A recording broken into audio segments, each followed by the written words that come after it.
diterangkan.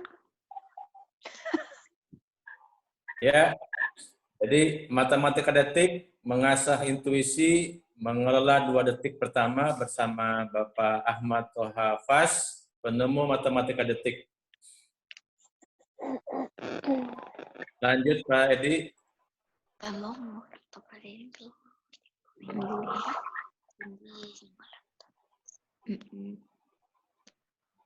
Pak Edi dilanjutkan slide-nya.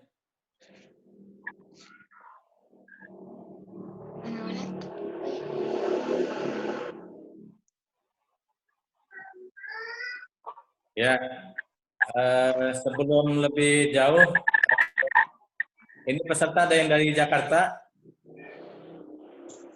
ada dari Jawa Barat, silakan. Jakarta ada saya, Jakarta. Oh, Jakarta ada. Dari Jawa Barat ada? Banten? Jawa Tengah? Ada. Jawa Tengah ada, Jawa Timur, tadi Malang ada ya Bu, siapa tadi? Ada. Ada ya. Jogja ada Ya, Jogja. Ada.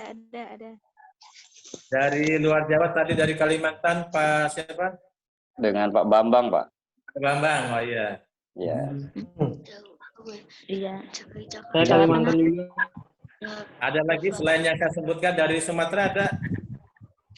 Bandar Lampung Dari ada. Palembang?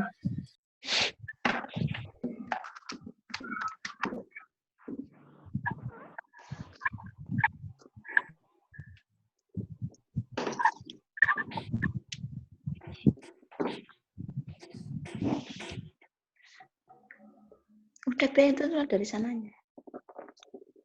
Layarnya Pak Edi.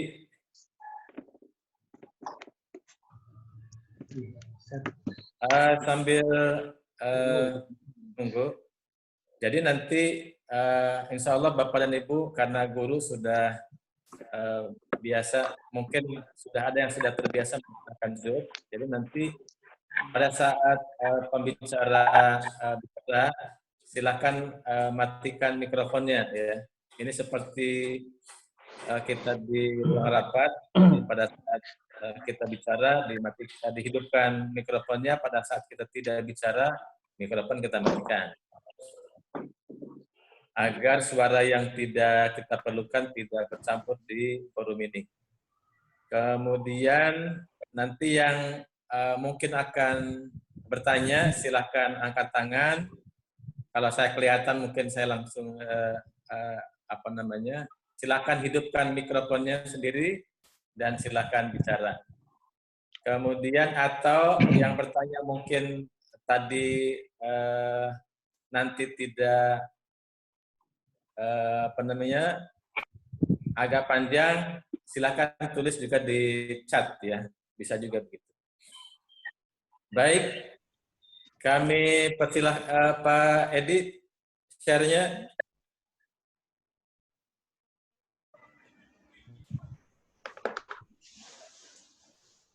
Nah, udah? Kita kelihatan ya, saya kok.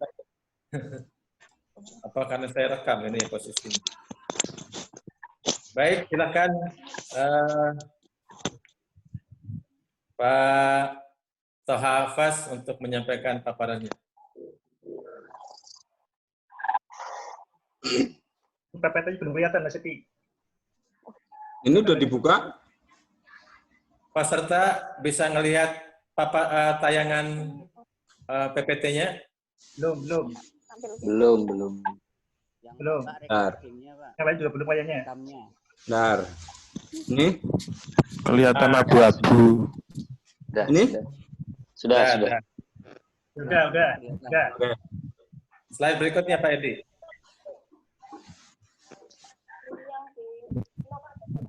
Ya, ini saya bacakan sebentar biodata Pak Ahmad Hafaz, pendidikan formal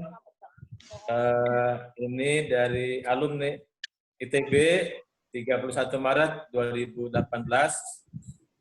MI Salafiyah ya, dan MI Al-Kahfi di Tegal, SMP Penawaja, kemudian SMA Ihsaniyah, SMA 1 Tegal, satu di industri ITB Bandung. Pekerjaan pemilik Sekolah Ilmu Eksakta, kemudian konsultan IR Universitas Paramadina sampai tahun 2014, kemudian PNS di pemerintah Kabupaten Tegal 2010 sampai 2018. Kemudian sekarang terakhir di PT Matematika Detik Internasional. Silakan lanjut Pak Edi.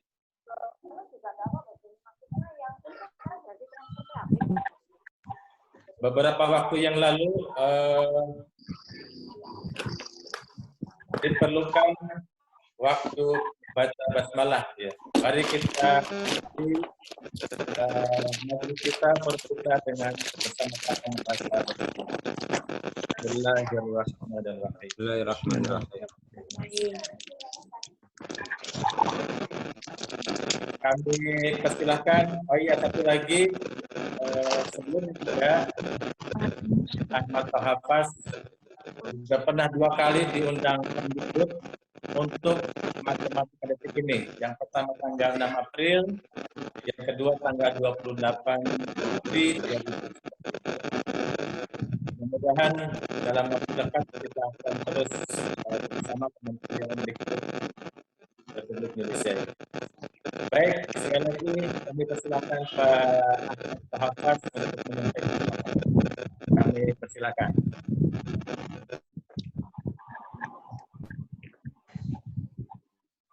Pak Rohmani, terima kasih semuanya yang hadir.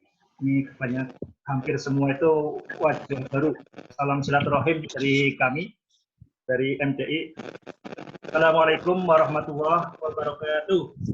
Waalaikumsalam. Wabarakatuh. Suara jelas ya? Wabarakatuh. Jelas. Jelas, Pak. Sahabat semuanya, sebelum kita mulai, saya pastikan kita secara sadar, antara hati, pikiran, kita mulai dengan menghadirkan nama Tuhan, nama Allah dalam kesadaran kita. Kita mulai dengan membaca basmalah dengan penuh penghayatan.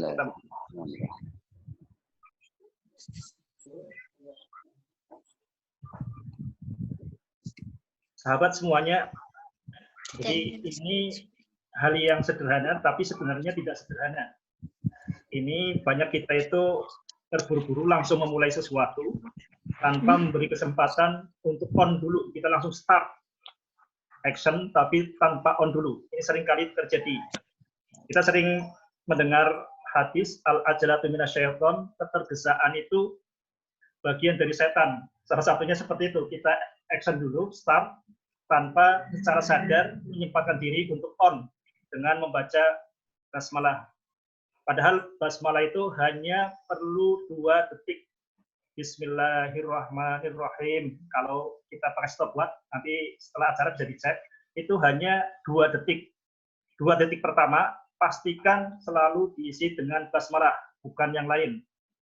Jadi kita dalam setiap aktivitas apapun, masak, kemudian menulis, mau ulangan, mau apapun, sempatkan 2 detik pertama itu adalah Bismillahirrahmanirrahim. Karena 2 detik pertama itu akan sangat menentukan. Jadi matematika detik itu kita juga hanya berkaitan dengan mengurusi 2 detik yang pertama. Mudah-mudahan pertemuan kali ini kita benar-benar menghargai waktu 2 detik pertama dan seterusnya. Karena detik-detik seterusnya itu sangat tergantung 2 detik pertama. Ini pesan kita, dari kita semua, mari kita ingatkan, jangan sampai 2 detik pertama itu tidak diisi dengan menghadirkan nama Tuhan dalam kesadaran kita. Itu catatan pertama. Lanjut, Mas Edi.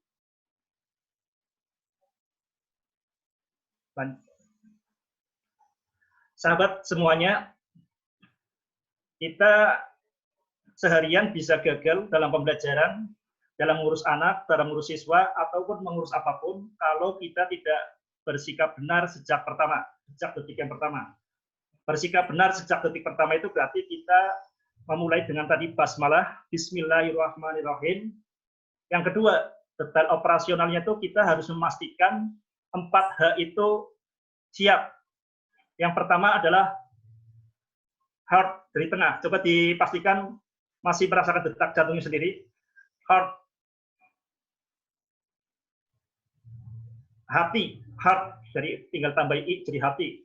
Ini sangat penting, tapi ini seringkali keliru dalam sekolah kita. Makanya di sekolah kita banyak tulisan rajin, pangkal, pandai. Itu sebenarnya keliru. Yang benar adalah bahagia, pangkal, pandai. Jadi kalau Bapak, Ibu, sahabat semuanya pernah membaca buku tentang pendidikan di Finlandia, bahagia, pangkal, pandai itu ditekankan berulang-ulang. Jangan sampai anak 1 detik pun atau 1 menit pun itu tidak bahagia. Karena bahagia itu pangkal pandai. Bahagia itu pangkal kreatif. Bahagia pangkal sukses. Ini mudah-mudahan yang di sekolah masih ada rajin, pangkal, pandai. Rajinnya disilang, diganti bahagia. Bahagia pangkal pandai. Ini tugas kita yang pertama dan utama sebagai manusia itu adalah bahagia. Maka terkutuklah yang tidak berbahagia, berarti melalaikan tugas utama. Ini perlu ditekankan sejak awal. Kalau kita menyampaikan apapun, apalagi berkaitan dengan matematika detik, jangan pernah kita memaksakan diri kalau belum bahagia. Bahagia adalah emosi, dan emosi itu menular. Kalau kita ngajarin matematika detik, kemudian kita belum bahagia, ya kita hanya menularkan stres.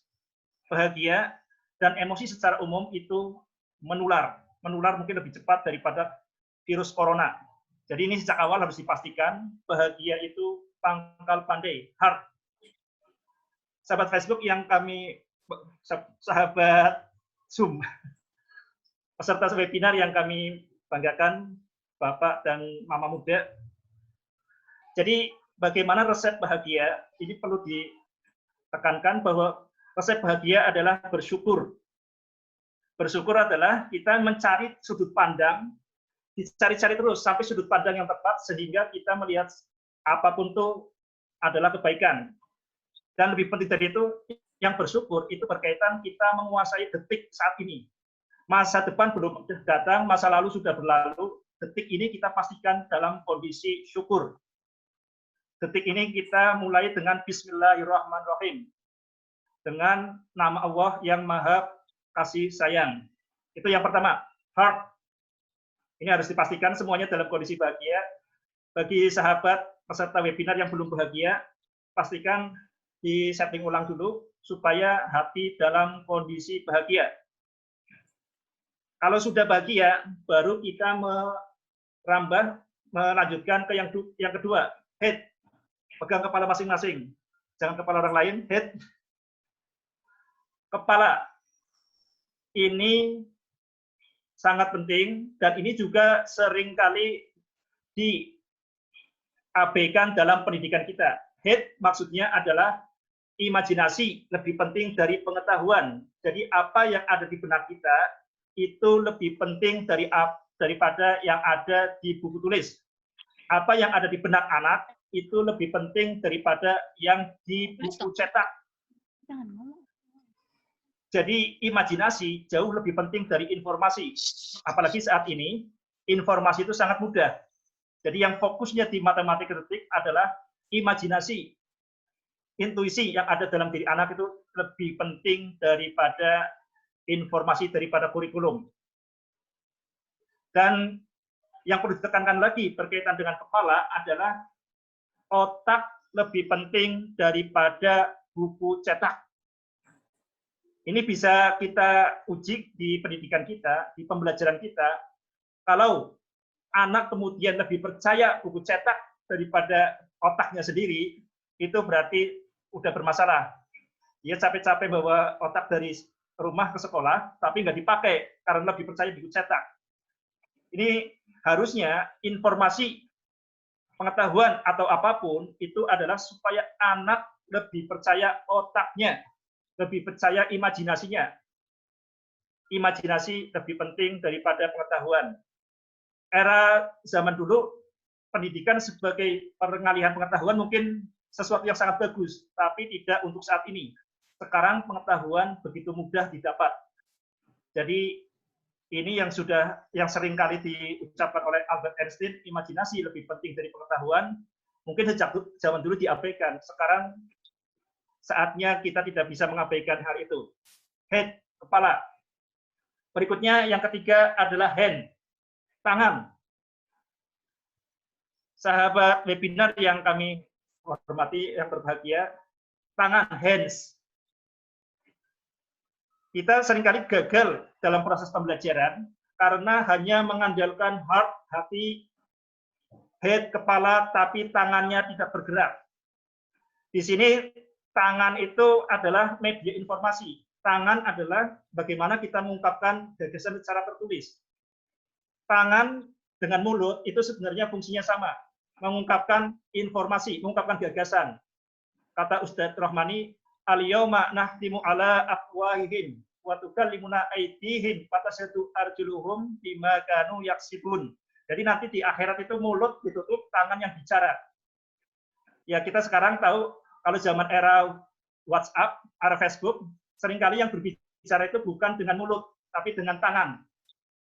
Hands. Jadi yang dimaksud dengan hands di sini adalah apa yang diketahui, apa yang terlintas di pikiran, ungkapkan.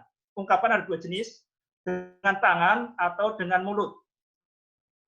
Ungkapkan, perlihatkan, perdengarkan.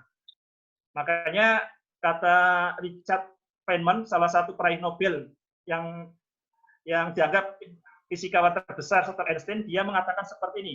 Cara terbaik untuk belajar adalah dengan mengajarkannya, dengan mengungkapkannya. Maka kalau siswa tidak diberi kesempatan untuk mengajarkannya, untuk mengungkapkan pengetahuannya, ya jangan berharap punya hasil maksimal. Hands. Ini tiga hal ini tidak boleh terlewatkan. Hati, heart, head, kepala, hands, tangan, ini harus dalam kondisi on time, full, dalam kondisi siaga penuh. Tapi tiga hal itu pun tidak cukup. Hal-hal yang baik jangan pernah sekali-kali dilakukan. Hal yang baik harus selalu dilakukan, harus dibiasakan. Jadi kalau hanya sekali baik, sekali bisa, besok lupa. Hal-hal baik itu tidak boleh dilakukan. Hal yang baik itu harus dibiasakan, harus sampai spontan, harus menjadi, kalau dalam istilah agama itu harus menjadi akhlak, harus jadi spontan. Jadi bagaimana anak bersikap secara spontan, itulah hasil dari pembiasaan, dari kebiasaan. Jadi 4H harus dimulai untuk melakukan proses apapun, dan khususnya matematik detik. Kita harus bersikap benar sejak detik pertama. Hati, kepala, coba nanti di tempat masing-masing dipraktekkan. Hati, tangan di jantung, merasakan degup jantungnya. Kepala, head, hands, habit, tangan digerakkan. 4H tidak boleh ada satupun yang hilang. Basmalah berarti mengucapkan Bismillahirrahmanirrahim. Basmalah itu pun juga berarti 4H harus dalam kondisi full. Mudah-mudahan bisa kita mulai dari saat ini, langsung diterapkan. Lanjut Mas Evi. Mas Evi, ya. Sahabat webinar yang kami banggakan, mudah-mudahan dalam kondisi bahagia. Ini ada kuis sederhana. Ya. Jawablah dalam waktu kurang dari 5 detik. Pertanyaannya belum ada ya. Pertanyaannya adalah berapa luas segi 4 A, B, C, D? Bagi yang jawab boleh, ini caranya gimana ini Pak Rahmani?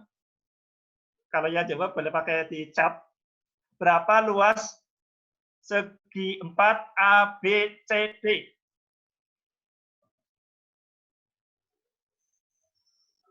Silakan, ada yang mau jawab?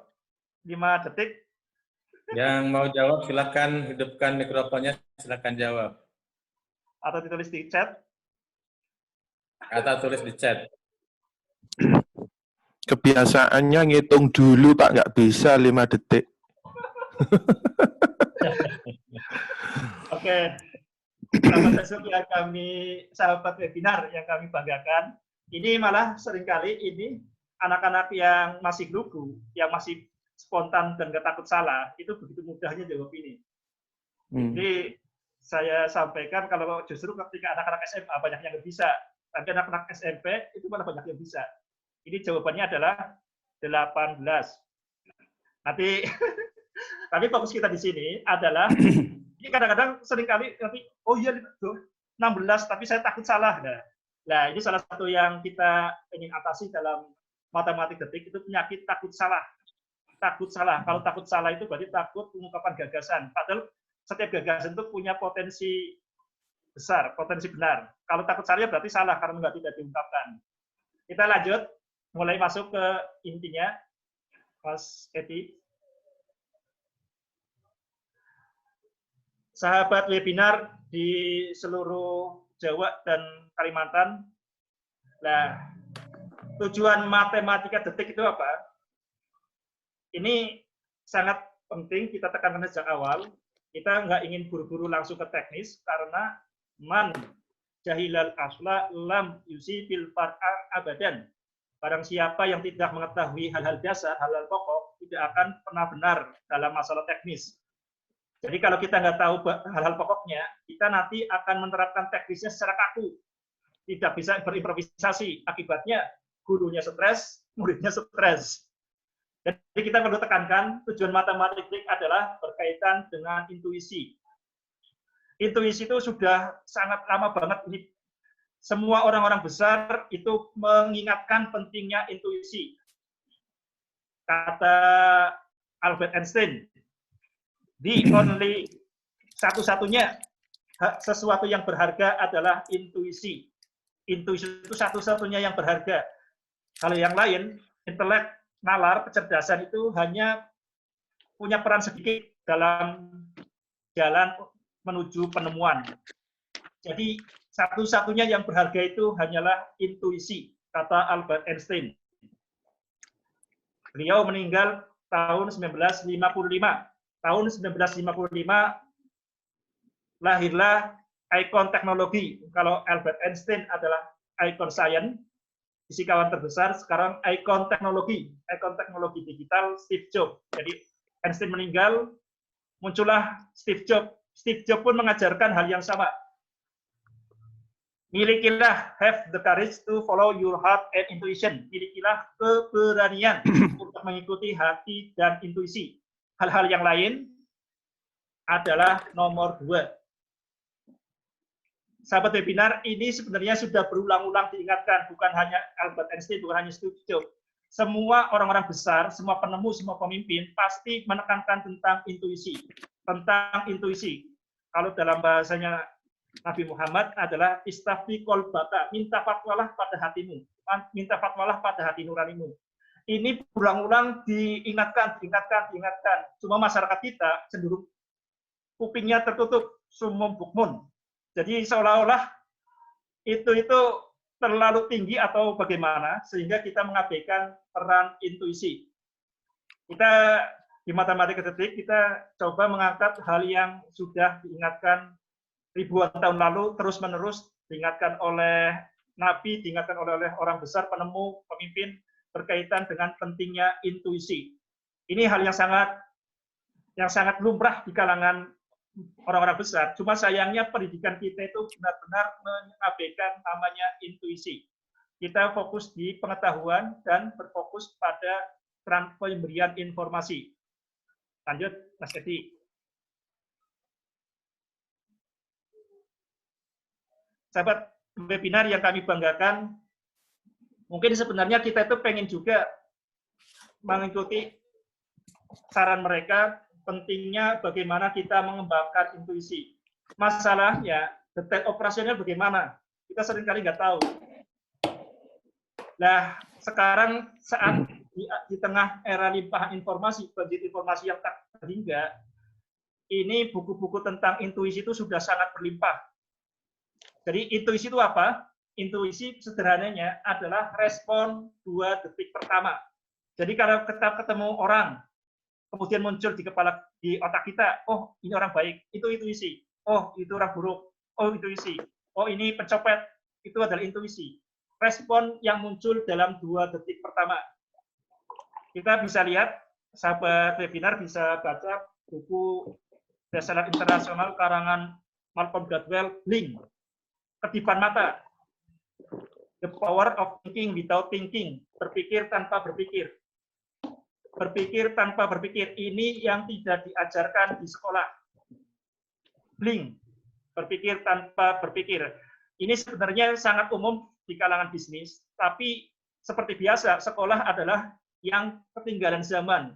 Tidak takut, dia tidak berani untuk melakukan improvisasi. Buku yang kedua berkaitan dengan intuisi. Respon detik pertama ini ditulis salah satu pionir teknologi informasi, Vivek Ranadive, The 2 Second Advantage, keunggulan 2 detik. Ini 2 buku ini sudah tersedia di Indonesia, ada terjemahannya. Silahkan kalau pengen memperdalam tentang respon 2 detik pertama, bisa dibaca di 2 buku ini. Poinnya, kita tidak punya alasan lagi untuk mengabaikan intuisi. Sekarang buku berlimpah, boleh dikatakan buku-buku sekarang, pelatihan apapun, itu sekarang mengandalkan intuisi, tentang kekuatan intuisi. Kekuatan yang sebenarnya sudah ditekankan sejak zaman dulu kala, tapi justru diabaikan di sekolah-sekolah. Intuisi, respon 2 detik yang pertama. Lanjut, Mas Epi.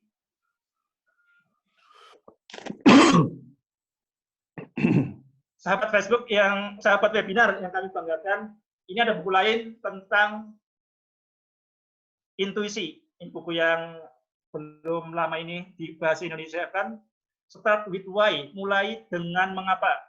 Mulai dengan mengapa. Mengapa itu berkaitan dengan intuisi. Jadi kita bisa lihat di sini pengertian intuisi supaya kita ada bayangan.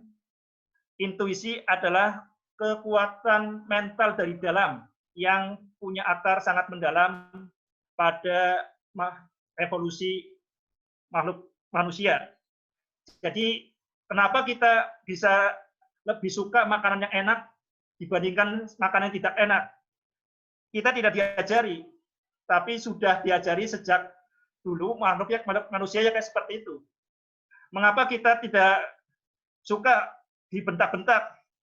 Kita lebih suka kemudian dipuji. Itu intuisi juga. Itu tidak diajari. Itu sudah ada sejak lahir pun kita sudah membawanya. Jadi ketika anak lahir itu bukan berusia 0 hari. Bukan pula berusia 9 bulan karena di kandungan 9 bulan. Setiap anak lahir itu usianya bisa puluhan ribu tahun. Jadi gen-gen yang ada di anak itu sudah mengandung pengetahuan. Itu berkaitan dengan intuisi. Dan salah satu yang paling penting berkaitan dengan intuisi dinyatakan di Al-Quran yang membedakan manusia dengan hewan yang lain adalah berkaitan dengan kemampuan bahasa. Ar-Rahman, Allamal Quran, Khalaqal Insan, Allamahul Bayan. Kemampuan berbahasa itu seolah-olah diajari oleh ibunya, seolah-olah diajari oleh gurunya, tapi tidak. Itu hanya memicu saja karena kemampuan berbahasa itu sudah ada sejak lahir.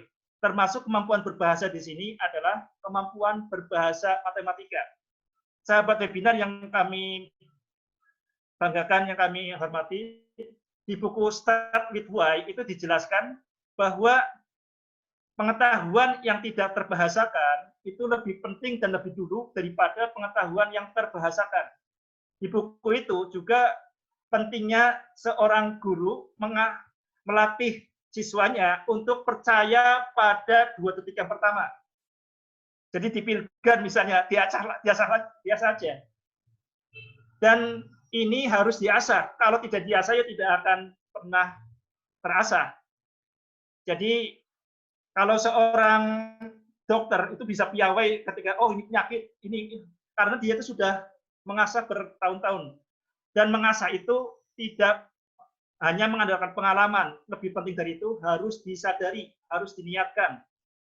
Kita berkaitan dengan matematik detik, ini seorang instruktur itu harus bisa membaca anak itu secara spontan, oh wajah seperti ini berarti anak lagi pusing, oh lagi stres. Jadi kita itu harus terlatih membaca yang tidak terlihat, membaca yang tidak terbahasakan. Kita jangan hanya mendengar yang kita dengar, tapi kita bisa mendengar yang tidak terdengar. Itu namanya kemampuan intuisi. Start with why. Ini yang selama ini tidak diajarkan di sekolah. Di sekolah selama ini mengandalkan pengetahuan adalah sesuatu yang ada di buku cetak, sesuatu yang bisa dibahasakan. Ini kenapa kemudian anak semakin belajar semakin tambah stres, itu karena melawan kodrat fitrah manusia. Mulai dengan mengapa? Mulai dengan sesuatu yang sangat mendalam. Dan prakteknya menurut Simon Sinek, ajari untuk anak itu percaya pada 2 detik yang pertama. Bagaimana kalau 2 detik pertama yang salah? Ya tinggal ditandai. Tinggal ditandai. Coba lagi 2 detik yang pertama lagi. Percaya pada 2 detik yang pertama. Jadi ini sangat penting kalau anak percaya pada 2 detik pertama dan itu sangat mendalam dari dirinya, itu nanti akan ringan mengerjakan apapun karena berasal dari dalam. Lanjut Mas Edi.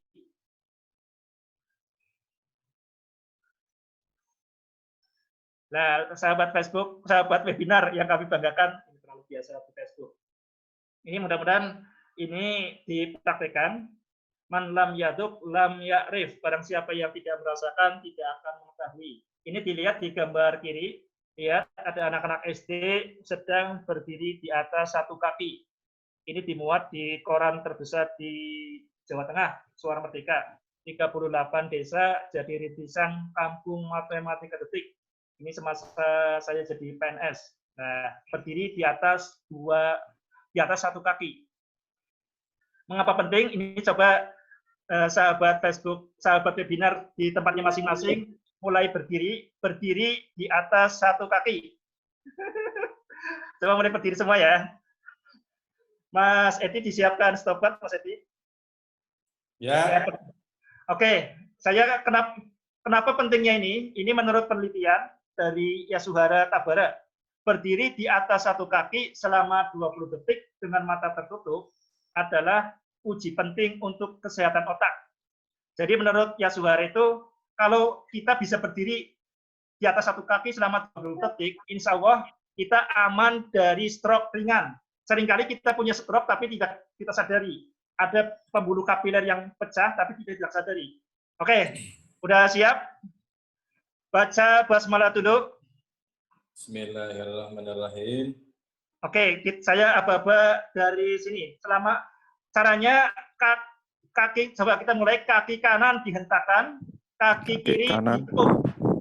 Bisa dilihat di gambar itu 38 di anak SD itu, kaki kanan dihentakkan, kaki kiri ditekuk.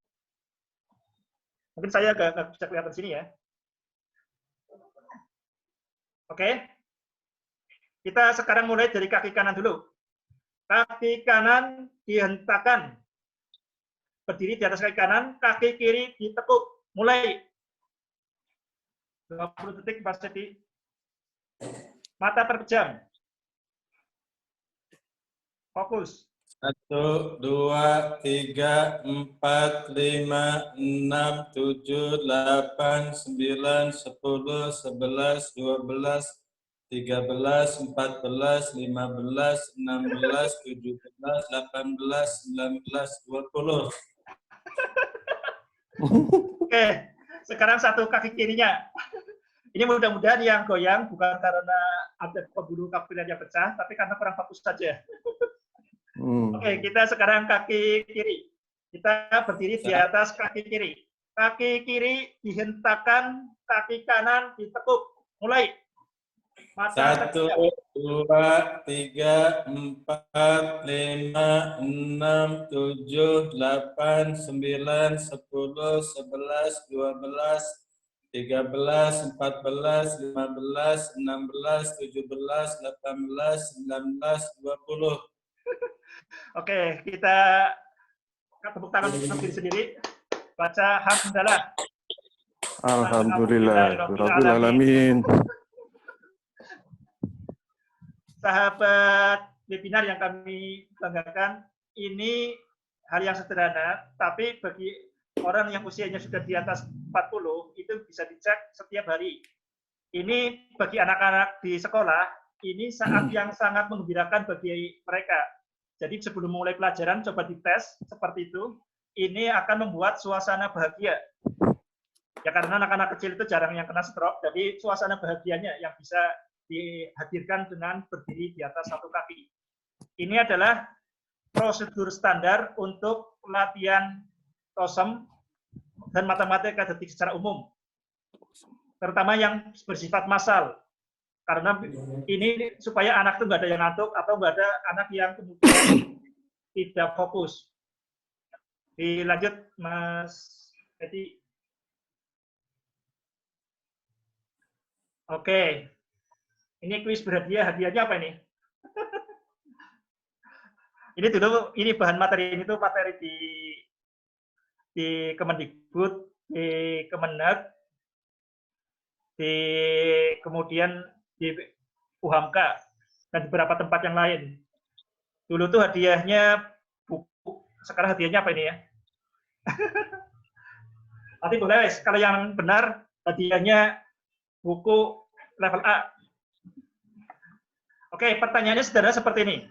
Sebelum kita lanjutkan, coba kita lihat, bayangkan di sebelah kiri. Ini yang terjadi di sekolah kita. Berangkat sekolah, dikasih pelajaran, dikasih buku, dijejalkan di mulutnya setiap hari seperti itu. Kemudian setelah wisuda atau mau wisuda itu dimuntahkan, kita lupa. Itu fakta tentang pendidikan kita seperti itu. Dan ini kritik ini itu sudah kritik yang sangat umum. Bahkan saya mengatakannya ini berulang-ulang bahwa pendidikan kita itu secara massal dan sangat mahal itu menghancurkan kecerdasan dan percaya diri anak didik kita.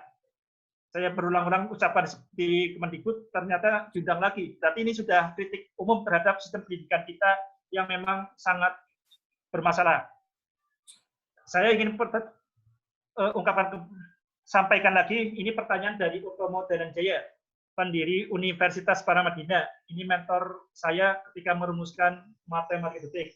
Pak Utomo Dananjaya ini tidak lulus S1, tapi kemudian dia mendirikan perguruan tinggi, ketua pendirian Universitas Paramadina. Ya, salah satu rektornya, mantan rektornya itu yang Pak Anies Baswedan gitu.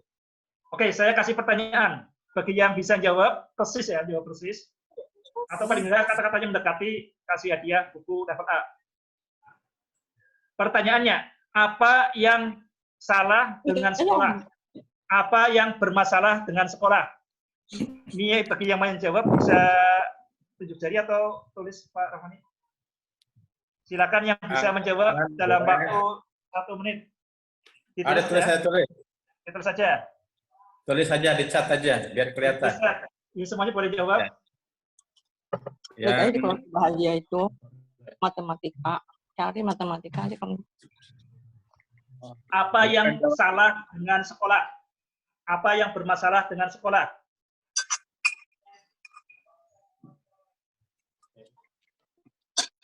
Silakan jawabannya ditulis di chat aja biar kelihatan nanti.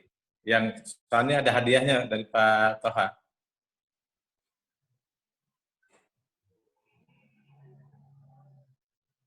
Kurikulum, fokus materi terlalu banyak, penyeragaman siswa, kekurangan kompetensi guru, cara penyampaian materi, siswa guru terlalu banyak administrasi, tidak fokus memikirkan metode mengajar yang tepat untuk siswa, siswa menerima semua mapel dan tidak fokus pada bidang yang disukai, tidak melihat indikasi siswa, metode, model pengajarannya. Oke. Ya semuanya benar, cuma tidak tepat dengan yang disampaikan oleh Pak Utomo Dananjaya, paradigma pengajarnya. Oke. Jadi menurut Pak Utomo Dananjaya ini berdasarkan pengalamannya, kemudian akhirnya dia keluar dari sekolah. Pak Utomo Dananjaya pernah mengajar sekolah, akhirnya dia keluar, akhirnya bikin perguruan tinggi. Itu karena inilah yang salah dengan sekolah. Yang salah dengan sekolah adalah sekolah selalu ketinggalan zaman. Ini sesuatu yang sangat miris, sangat menyedihkan. Padahal sekolah itu seharusnya bukan sekedar mengikuti perkembangan zaman, sekolah seharusnya mengawali, karena sekolah itu mengantar anak-anak ke masa depan. Jadi sangat ironis, mengikuti pun nggak bisa, bahkan ketinggalan zaman. Jadi sekolah itu 2 kali kesalahannya, gagal, bahkan mengikuti pun gagal, apalagi mengawali. Sekolah itu harusnya mengawali perubahan, bukan sekadar mengikuti perubahan. Sekolah itu harusnya terdepan dalam setiap perubahan, karena sekolah adalah mengantarkan anak-anak ke masa depan. Sungguh ironis, sekolah itu yang paling ketinggalan zaman. Administrasinya, cara mengajarnya, cara duduknya, cara ngomongnya, itu benar-benar melestarikan keterbelakangan. Itu yang disampaikan oleh Pak Utomo Dharanjaya. Ini secara umum. Saya yakin sekolah sahabat semua tidak seperti itu. Ini sekolah di dunia sana, bukan di tempat Bapak Ibu. Ini sekolah di negeri Gotham. Sekolah ketinggalan zaman. Bolak-balik bukunya seperti itu, yang diajarkan seperti itu. Jadi sementara belum ada yang tepat sesuai dengan Pak Utomo Dharanjaya. Tapi kita berangkat dari masalah ini. Sekolah seharusnya jangan sekali-kali mengikuti perubahan, tapi sekolah itu seharusnya mengawali perubahan. Caranya bagaimana? Caranya lanjut, Mas Edi.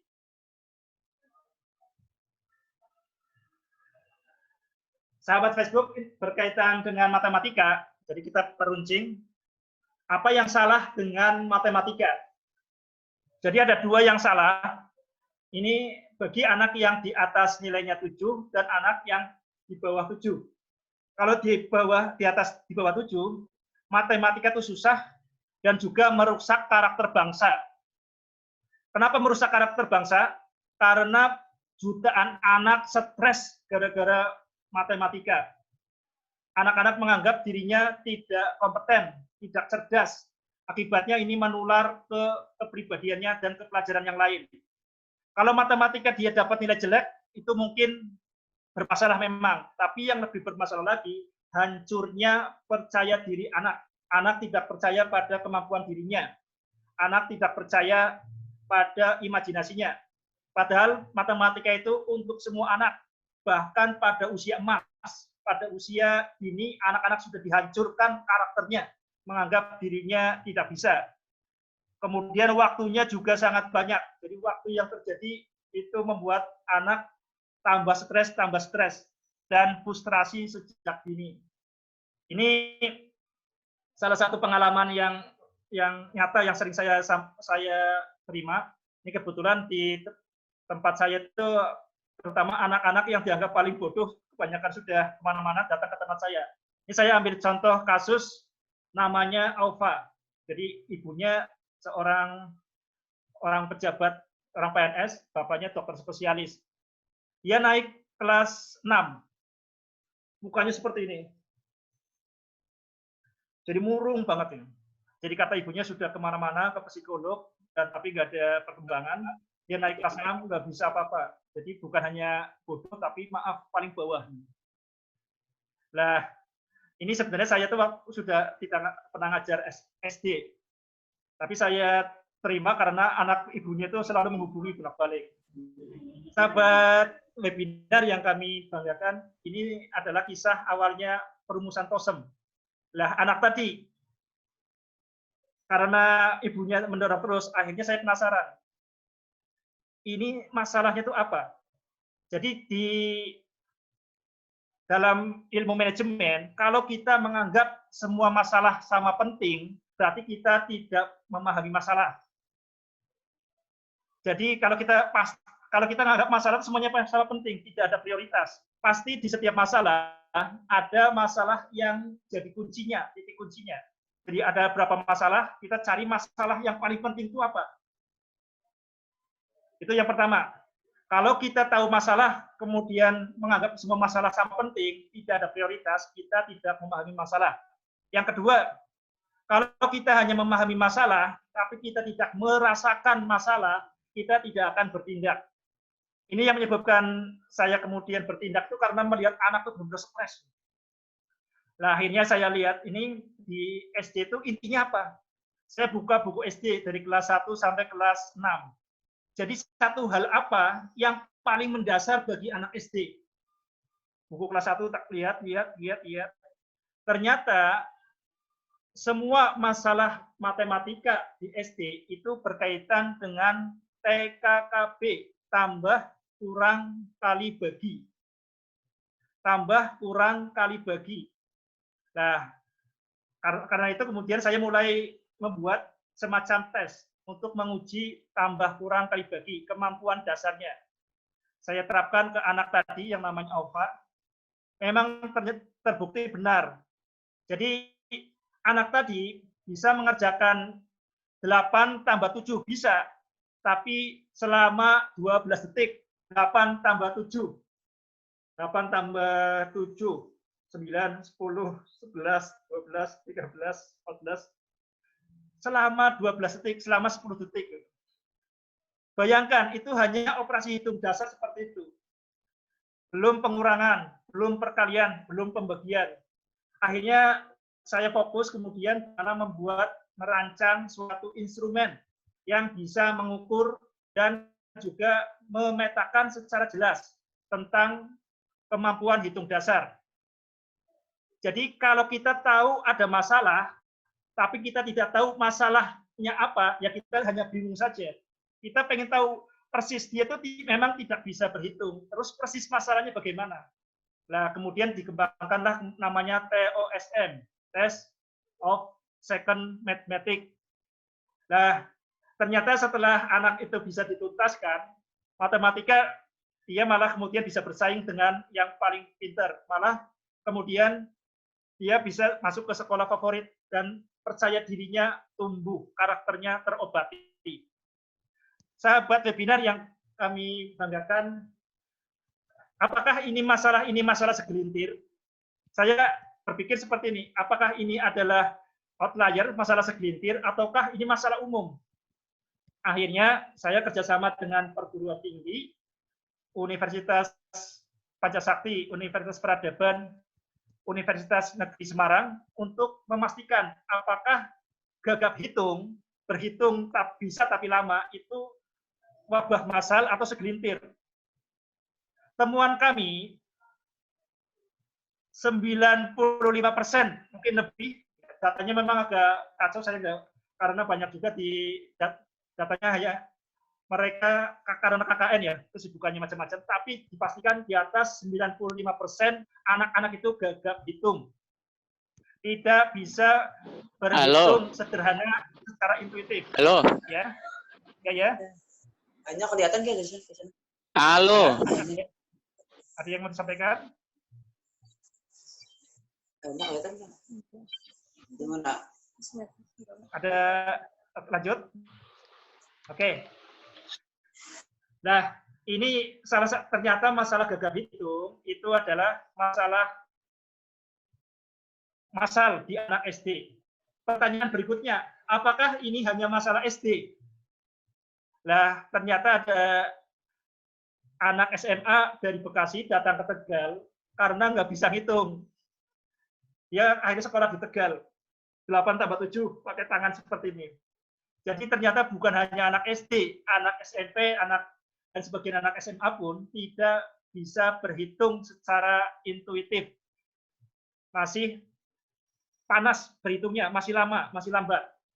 Nah, ini biangnya berdasarkan temuan kami, masalah gagap hitung inilah masalah matematika itu susah dan akhirnya merusak karakter bangsa, terutama bagi anak-anak usia SD.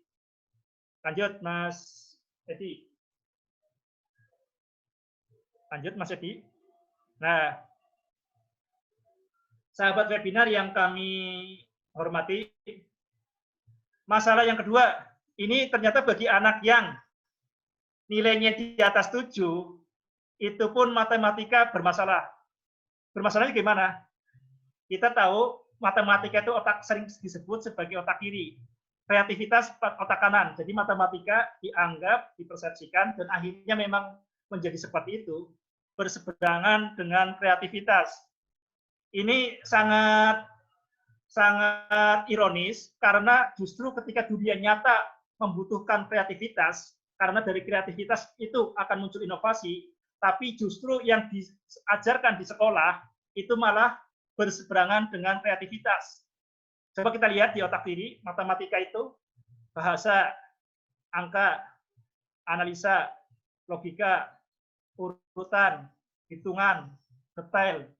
Itu otak kiri, dan ini sangat khas dengan matematika yang kita ajarkan di sekolah. Coba kita lihat di sebelah kanan, otak kanan, berkaitan dengan kreativitas. Kreativitas itu berarti mematahkan aturan, membuat sesuatu yang baru. Konseptual, musik, gambar, dimensi, emosi, imajinasi, melamun. Ini tidak dihargai di matematika, di otak kanan ini. Sahabat webinar, biar jelas, bil misal yatadihul makol, dengan percontohan maka akan lebih jelas. Saya ambil contoh nyata. Ini kenapa matematika itu merusak kreativitas? Itu saya ambil contoh, ada seorang anak yang paling pintar di Tegal, di kota Tegal ya. Jadi sejak kelas SMP dia sudah, saya kenal sejak SMP karena SMP nggak belajar di saya. Kemudian pada suatu saat, ini contoh kasus biar jelas, dia tanya seperti ini, Pak Toha, ini soal lingkaran ini rumusnya apa? Ya, saya nggak tahu rumus, jadi kira tahu rumusnya. Gambarnya bagaimana? Saya bilang seperti rumusnya apa, Pak? Akhirnya saya penasaran, kenapa kok tanyanya rumus terus? Saya cek buku catatannya. Buku catatannya ini padahal bab tentang lingkaran. Tapi sama sekali tidak ada gambar lingkaran. Jadi yang ada adalah I kuadrat ditambah Y kuadrat sama dengan R kuadrat. X min A dikuadratkan dan seterusnya. Semuanya rumus. Nggak ada gambar. Nggak ada image. Padahal yang namanya imajinasi itu adalah gambar. Saya cek buku cetaknya, buku LKS-nya, buku cetak tipis. Itu pun nggak ada lingkaran. Lingkaran hanya untuk pengantar saja. Lingkaran hanya pemanis. Berikutnya, gambar itu tidak digunakan. Padahal alat ekspresi otak yang secara spontan itu adalah gambar, visual.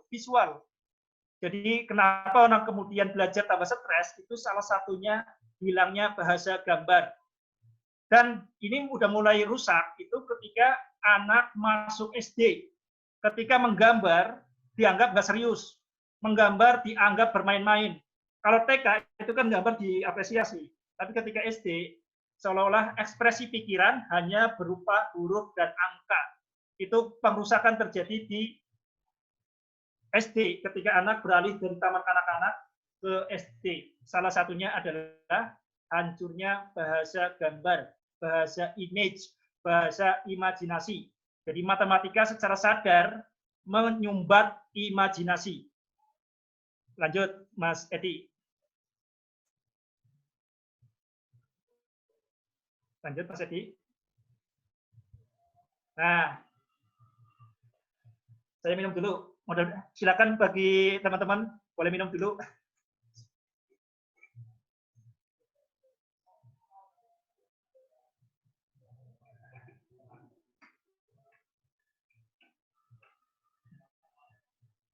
Sahabat semuanya, peserta webinar yang kami tanggakan, langka versus lumrah.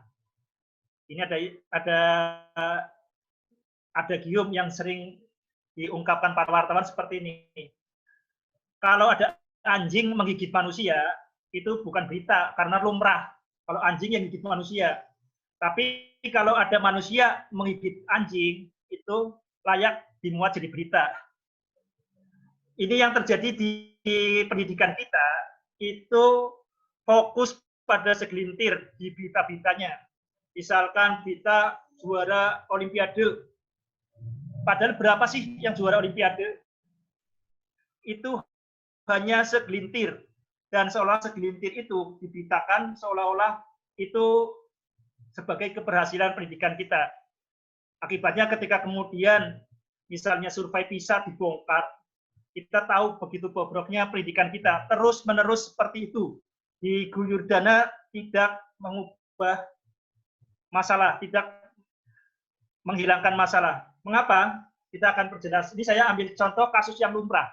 Ini contoh yang kasus yang sering kami dapatkan. Ini contoh kasus ini ekstrim ya. Yang pertama, hitunglah 2 ditambah 79. Saya yakin peserta di sana semuanya bisa menjawab kurang dari 2 detik. Ini Ruli. Ini anak SMK kelas 12. 2 ditambah 79. Yuk, hitungnya seperti ini.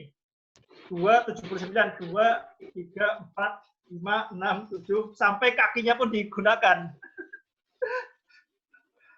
Coba, 2 ditambah 79. Padahal kalau kita baca dari kanan, 79 ditambah 2 jadi gampang. Tapi, karena kebiasaan kita itu membaca dari kiri ke kanan, akibatnya berpikir kita pun jadi seperti itu.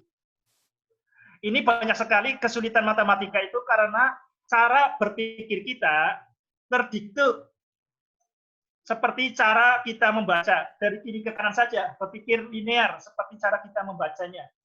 Tapi ini kasus ekstrim Ruli, tapi berkaitan dengan berpikir dari kiri ke kanan itu sangat mewabah. Berpikir hanya satu jalur.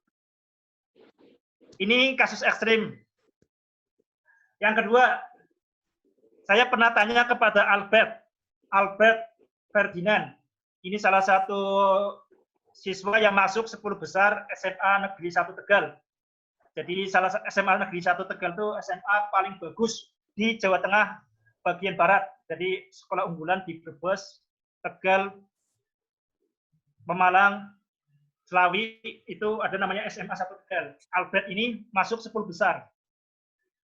Jadi Albert ini lupa tentang rumus simpangan.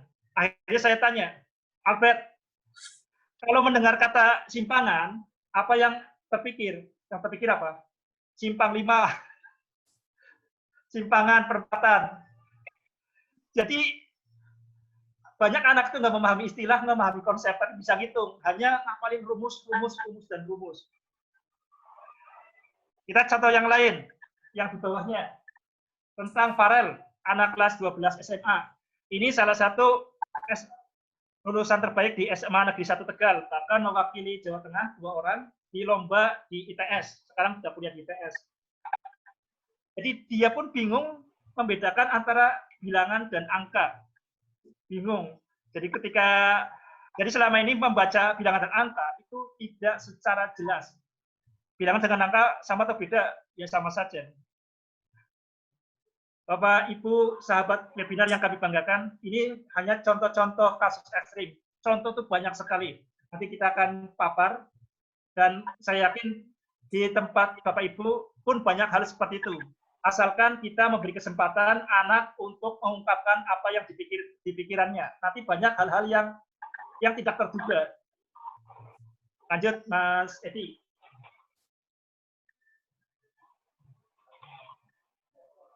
Oke. Ini kuis nggak tidak berhadiah. Jadi seringkali karena sekolah itu adalah pengalihan pengetahuan, akibatnya kita tidak memberi kesempatan pertanyaan-pertanyaan orisinil muncul. Ini contoh pertanyaan yang orisinil. Dapat bisa dijawab. Apakah orang Islam boleh dikejar-kejar anjing? Ini pertanyaan yang orisinil. Dan pertanyaan orisinil ini yang membedakan manusia dengan mesin. Kalau jawaban begitu mudah kita dapatkan di Google. Tapi pertanyaan orisinil ini yang justru harusnya diasah melalui pendidikan. Mudah-mudahan mulai sekarang, sahabat semuanya, itu mulai mencatat hal-hal yang menarik, hal-hal yang orisinil, yang tidak ada di Google, yang ada di anak didik Bapak Ibu, di anak sendiri, tetangga atau di sekitarnya. Pertanyaan yang orisinil, hal-hal yang tidak terduga. Lanjut, Mas Edi.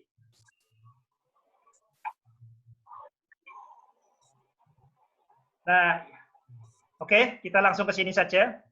Kita langsung, yang tadi Mas Uci, langsung aja lewatin. Lewatin aja, lanjut. Nah ini, oke. Sekarang kita pengen langsung apa itu matematika detik. Jadi memahami matematika detik, berarti kita harus memahami fitrah atau nature dari nalar manusia. Ini gambar sebelah kiri, itu gambar saya diskusi dengan mahasiswi dari UI, mahasiswa ekonomi, tingkat akhir, D3 ekonomi, unsur, mahasiswa pertanian, dan kemudian mahasiswa UNES, di sini nggak ada. Ini pertanyaan sederhana. Coba sahabat di semuanya di rumah dijawab pertanyaan ini. Diketahui data 98, 98, 98, 98, 98. Coba dilihat di sini datanya. 98-nya ada 5. 98, 98, 98, 98. Berapa nilai rata-ratanya? Coba boleh dilihat di chat, dijawab. Berapa nilai rata-ratanya? Jawab di chat. Jawab spontan. Jawab spontan. Langsung dijawab. Berapa rata-ratanya? Ya, jawab spontan. Jawab spontan. Jawab spontan, jangan nyontek. Jawab spontan.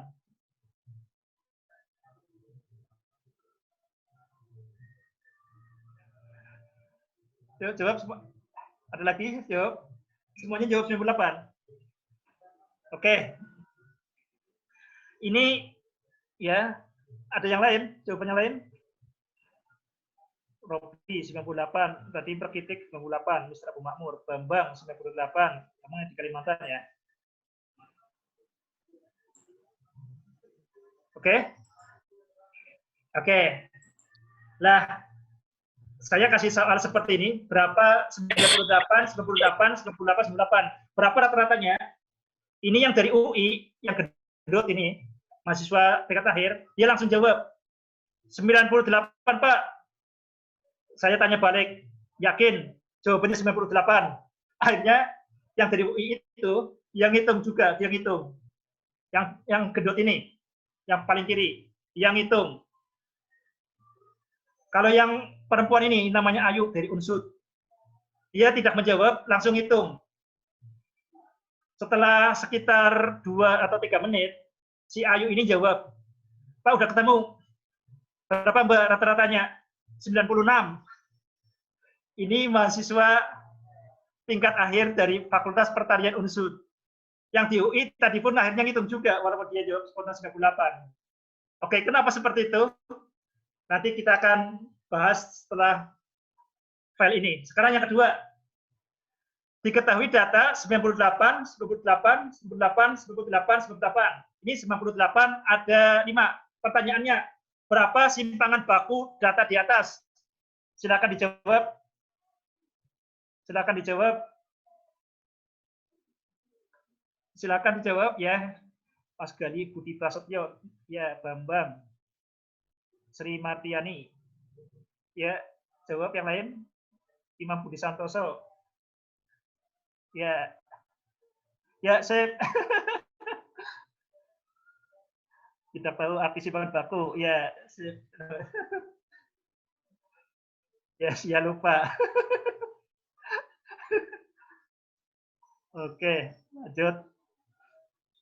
Ya. Oke.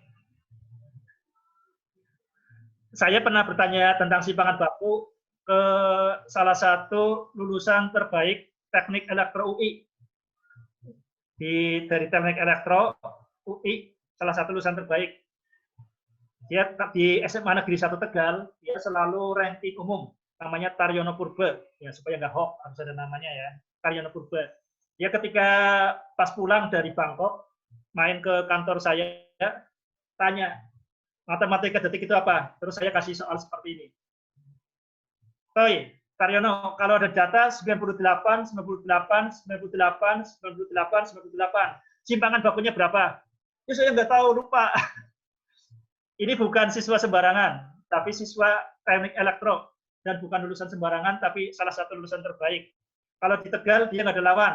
Dia asalnya Brebes, sekolah di SMA Negeri 1 Tegal, selalu ranking paralel nomor 1. Lupa Pak, nggak apa. Saya pernah tanya simpang baku ini kepada mahasiswa tingkat akhir, jurusan matematika UNES.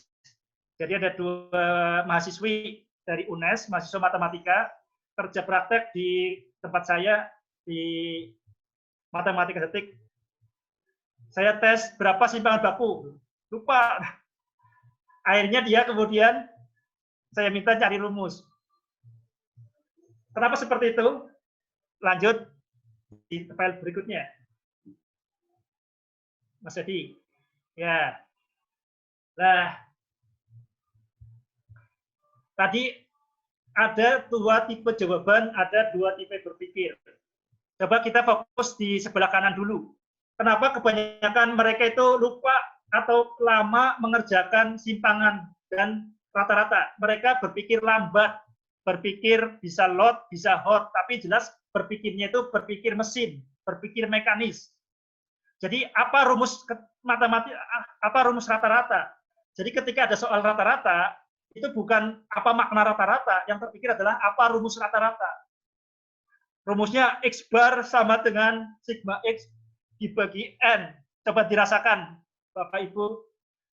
X bar sama dengan sigma X bagi N. Ini di otak itu begitu merusak. Apa itu? Itu yang menyebabkan lama. Dan karena rumus itu jadi andalan, makanya ketika yang di UI pun bisa menjawab 98 dengan cepat, mereka nggak percaya diri. Akhirnya dia ngitung pakai rumus ini juga.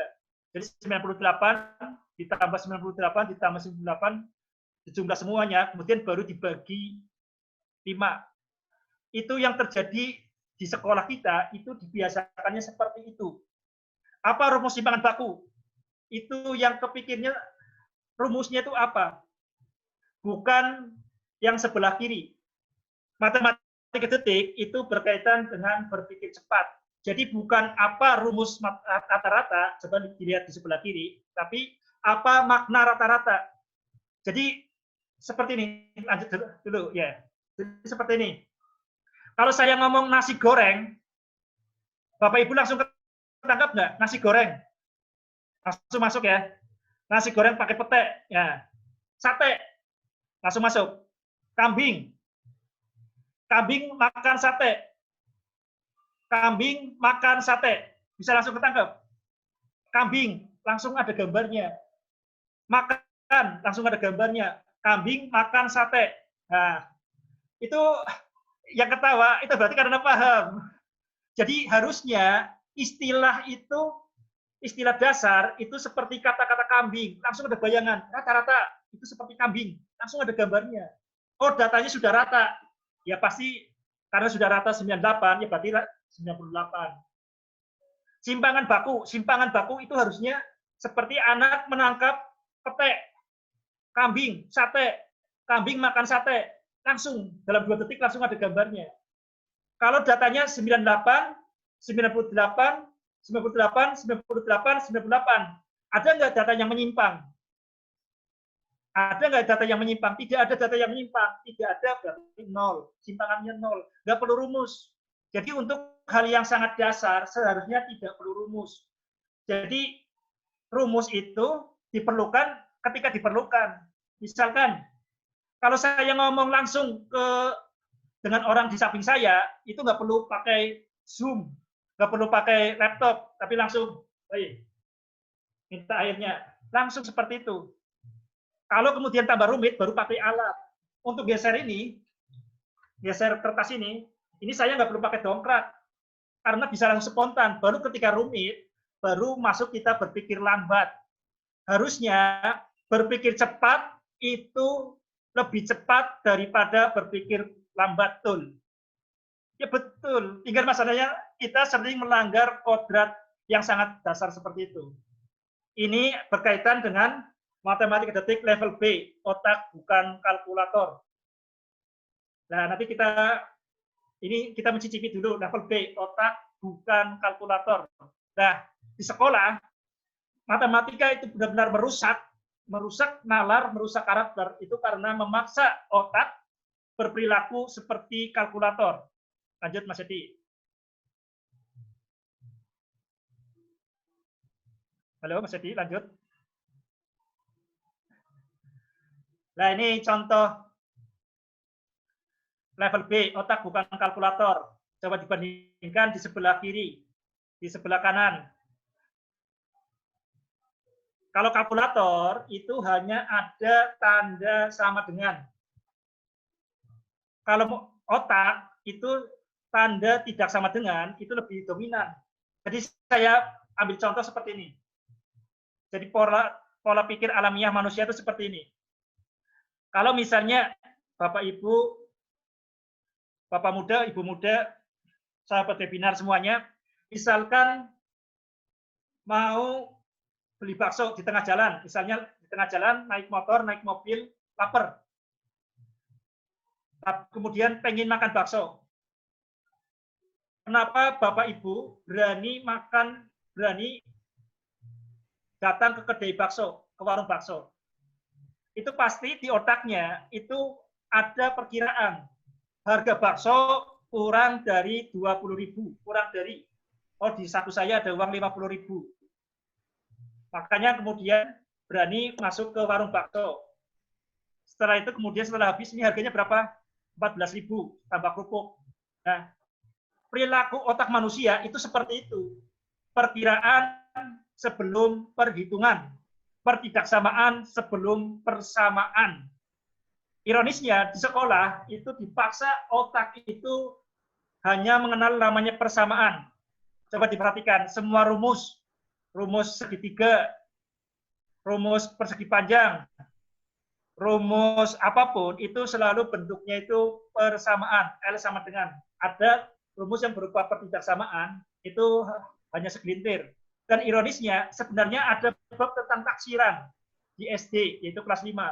Tapi itu hanya satu bab itu. Harusnya taksiran itu adalah mencakup semua mapel karena otak manusia bekerjanya secara alamiah seperti itu. Perkiraan sebelum perhitungan, pertidaksamaan sebelum persamaan, tidak ketemu sebelum ketemu. Selalu seperti itu. Proses belajar harusnya proses penemuan, maka harusnya tidak ketemu dulu baru setelah itu ketemu. Makanya sekolah itu menjadi sarana pengrusakan massal karena melawan kodrat berpikir manusia. Ini dibahas nanti di level B, otak bukan kalkulator. Kita tidak akan membahas secara detail operasional, kita nanti fokusnya detail operasionalnya di level A. Lanjut, Mas Edi.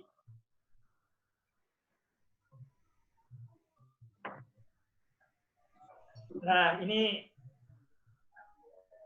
benarkah argumen si anak bahasa ini? Ini sering lagi beredar banget ya. Bro, apa bedanya physical distancing sama social distancing? Physical distancing itu untuk anak fisika, anak IPA. Social distancing untuk anak sosial. Oh, lah, kamu kok malah keluyuran karena aku anak bahasa. Sahabat webinar yang kami banggakan, ini kira-kira ini pengetahuan atau bukan? Berguna atau bukan? Kalau kita tahu, industri yang salah satu industri yang sangat besar sekarang itu adalah industri yang berkaitan dengan kebahagiaan. Dan bahan baku utama kebahagiaan itu salah satunya adalah humor. Humor ini di era sekarang, di era konseptual sekarang, ini sangat penting. Karena humor itu, cara kerja humor, itu persis dengan cara kerja kreativitas. Sahabat webinar bisa membaca bukunya Edward de Bono, bahwa cara kerja kreativitas di otak itu persis dengan cara kerja humor. Tapi masalahnya, humor ini dilatih di mana? Kita selama ini menganggap humor ini nggak ilmiah, tapi justru humor ini sangat penting. Bukan hanya di matematika, di kehidupan. Humor itu sangat penting. Humor itu sangat penting. Kemampuan humor itu sangat erat dengan kemampuan kreativitas. Kalau ini nggak dilatih, humor-humor yang ada itu hanya pakai humor-humor jorok yang terjadi. Humor itu di atas logika. Masalahnya ini kapan diajarkannya? Kapan diajarkannya? Sementara seorang motivator, seorang guru, seorang dosen, seorang pemimpin, ataupun di tempat manapun, kalau pengen kemudian punya nilai lebih, harus memiliki sense of humor. Tapi sekolah tidak mengajarkan ini. Ini dianggap tidak serius. Humor itu sangat serius. Di bukunya Edward de Bono, Serious Creativity, itu salah satunya mengatakan cara kerja humor persis sama dengan cara kerja kreativitas. Kayak tadi, kita humor tuh di kalimat pertama oke, kalimat kedua oke, kalimat ketiga oke, di terakhirnya kita kaget. Oh iya ya, itu munculnya humor seperti kreativitas kayak gitu. Ketika sudah ketemu, oh iya, ya pantas. Masalahnya adalah bagaimana menciptakan humor. Orang bisa menerima humor itu bisa spontan, tapi masalahnya adalah bagaimana menciptakan humor. Harusnya matematika itu kalau kita pengen jadi media untuk mengasah imajinasi, berarti mau tidak mau itu harus secara serius memasukkan humor di dalam pembelajarannya. Lanjut, Mas Eti.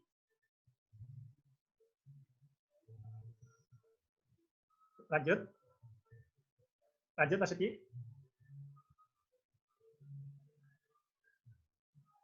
Halo,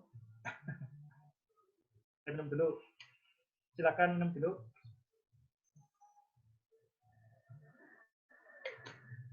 Oke, kita jeda. Ini kita hitung detak jantung. Sahabat Facebook yang kami hormati, kita baca di sebelah kanannya, seberapa baik orang bisa merasakan detak jantung mereka sebenarnya menjadi metode standar untuk mengukur kesadaran diri mereka. Ini diambil dari buku Daniel Kahneman, Fokus. Kata kuncinya di detak jantung dan kesadaran diri. Kesadaran diri. Inilah yang menyebabkan manusia berbeda dengan binatang. Kodok itu tidak tahu dirinya kodok. Kambing tidak tahu dirinya kambing. Tapi apakah kodok dan kambing itu bisa marah? Bisa, dia bisa marah. Kambing bisa ceruduk. Kalau diledek, coba kalau kambing pas nanti sebentar lagi itu ada diledek kambing, dia pasti bisa marah, ceruduk. Tapi bedanya adalah manusia bisa menyadari, oh saya lagi marah. Saya bisa marah, bisa memilih. Saya bisa marah, saya bisa tidak marah, bisa. Saya bisa naikkan levelnya marah tingkat 1, tingkat 2. Jadi itulah manusia, bisa merasakan marah. Jadi ketika marah, bisa menyadari dirinya marah. Ketika pedas, bisa sadar, oh saya pedas. Pedasnya bisa saya naikkan levelnya 2, 3. Itu namanya kesadaran diri. Kesadaran pada perasaan dan pikirannya sendiri. Ini adalah kunci untuk mengasah kebahagiaan dan juga belajar matematika itu berkaitan dengan kesadaran diri. Jadi matematika intinya kan menyadari secara jernih apa yang terpikir. Oke, sekarang disiapkan apakah kita bisa mengukur detak jantung kita sendiri. Coba dirasakan ke jantungnya, kemudian Mas Edi disiapkan stopwatch. Dalam 1 menit, berapa detak jantung Anda? Kita mulai dengan baca basmalah. Kita mulai baca basmalah. Bismillahirrahmanirrahim. Coba sebelumnya dirasakan di dada, di jantung, atau kalau di jantung nggak menemukan detak jantung, bisa di urat nadi, atau di leher. Mungkin, ya siapkan 1 menit ya Mas Edi ya nanti ya. Oke. Coba dirasakan dulu, pastikan semuanya merasakan detak jantungnya. Dirasakan. Mungkin seumur-umur belum pernah mengukur detak jantung ya. Mungkin mengukur detak jantung dipercayakan orang lain. Padahal detak jantung ini alat ukur yang sangat teruji untuk mengukur kesadaran diri. Oke, dirasakan detak jantungnya. Udah merasakan? Kalau sudah merasakan, kita mulai dihitung aba-aba dari saya. Hitung detak jantung. Bersedia? Siap. Mulai. 1 menit.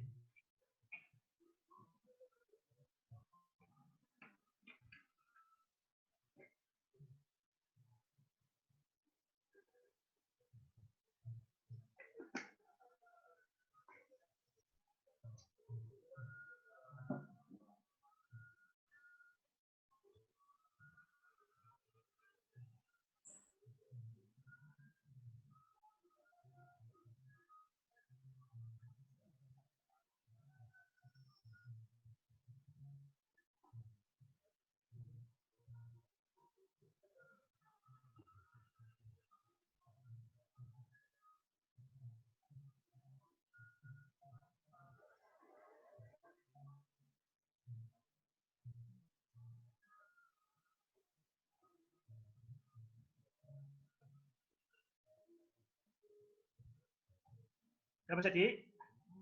Ada berapa lagi? Udah? Selesai. Ya, oke.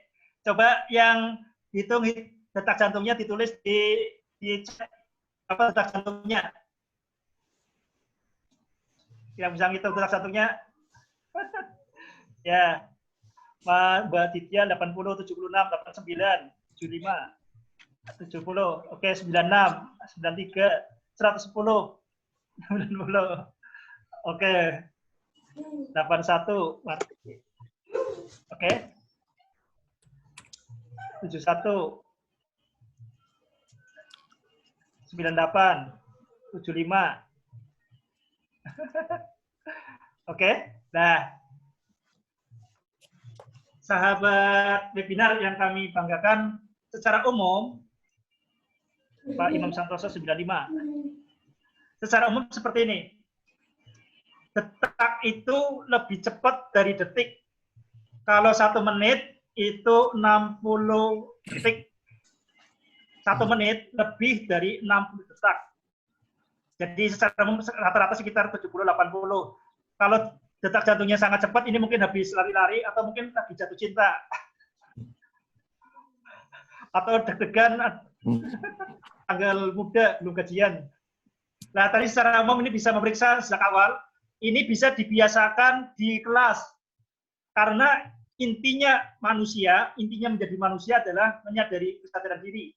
Ini fondasi mata pelajaran apapun, bidang studi apapun. Jadi ini bisa menciptakan suasana rileks sekaligus anak itu menguatkan kesadaran dirinya. Lanjut Mas Edi. Oke, kita perjelas lagi tentang berkaitan dengan cara kerja matematika detik. Ini ada soal sederhana. Ini bisa dijawab di sini. Tentukan FPB dari 20 dan 30.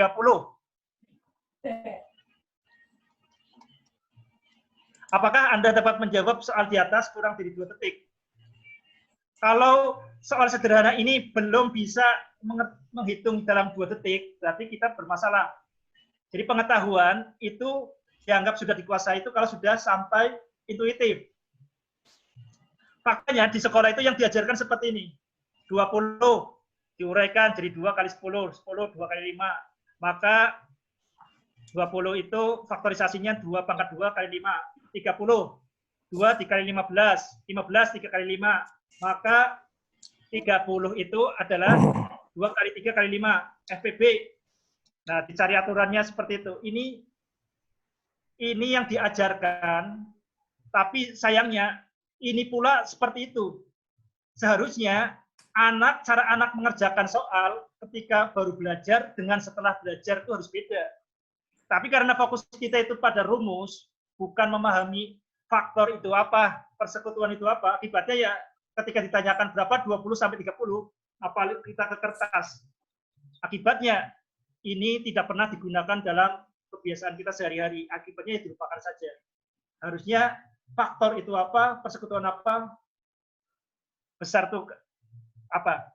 Hati-hati, berpikir lambat itu bukan salah, tapi berpikir lambat itu jadi bermasalah kalau melampaui berpikir cepat. Harusnya berpikir cepat lebih cepat dari berpikir lambat. Berpikir cepat harus didahulukan. Jadi untuk hal-hal yang dasar berpikir cepat dulu, baru ketika sudah dipahami, baru berpikir lambat. Lanjut, ini masih berkaitan dengan level B. Lanjut, Mas Edi. Nah, ini kenapa selama ini berpikir cepat dan lambat itu kemudian begitu menguasai pendidikan kita. Ini berasal dari Benjamin Bloom. Ada di sebelah kiri bisa dilihat, di bagian bawah ada low order thinking skill.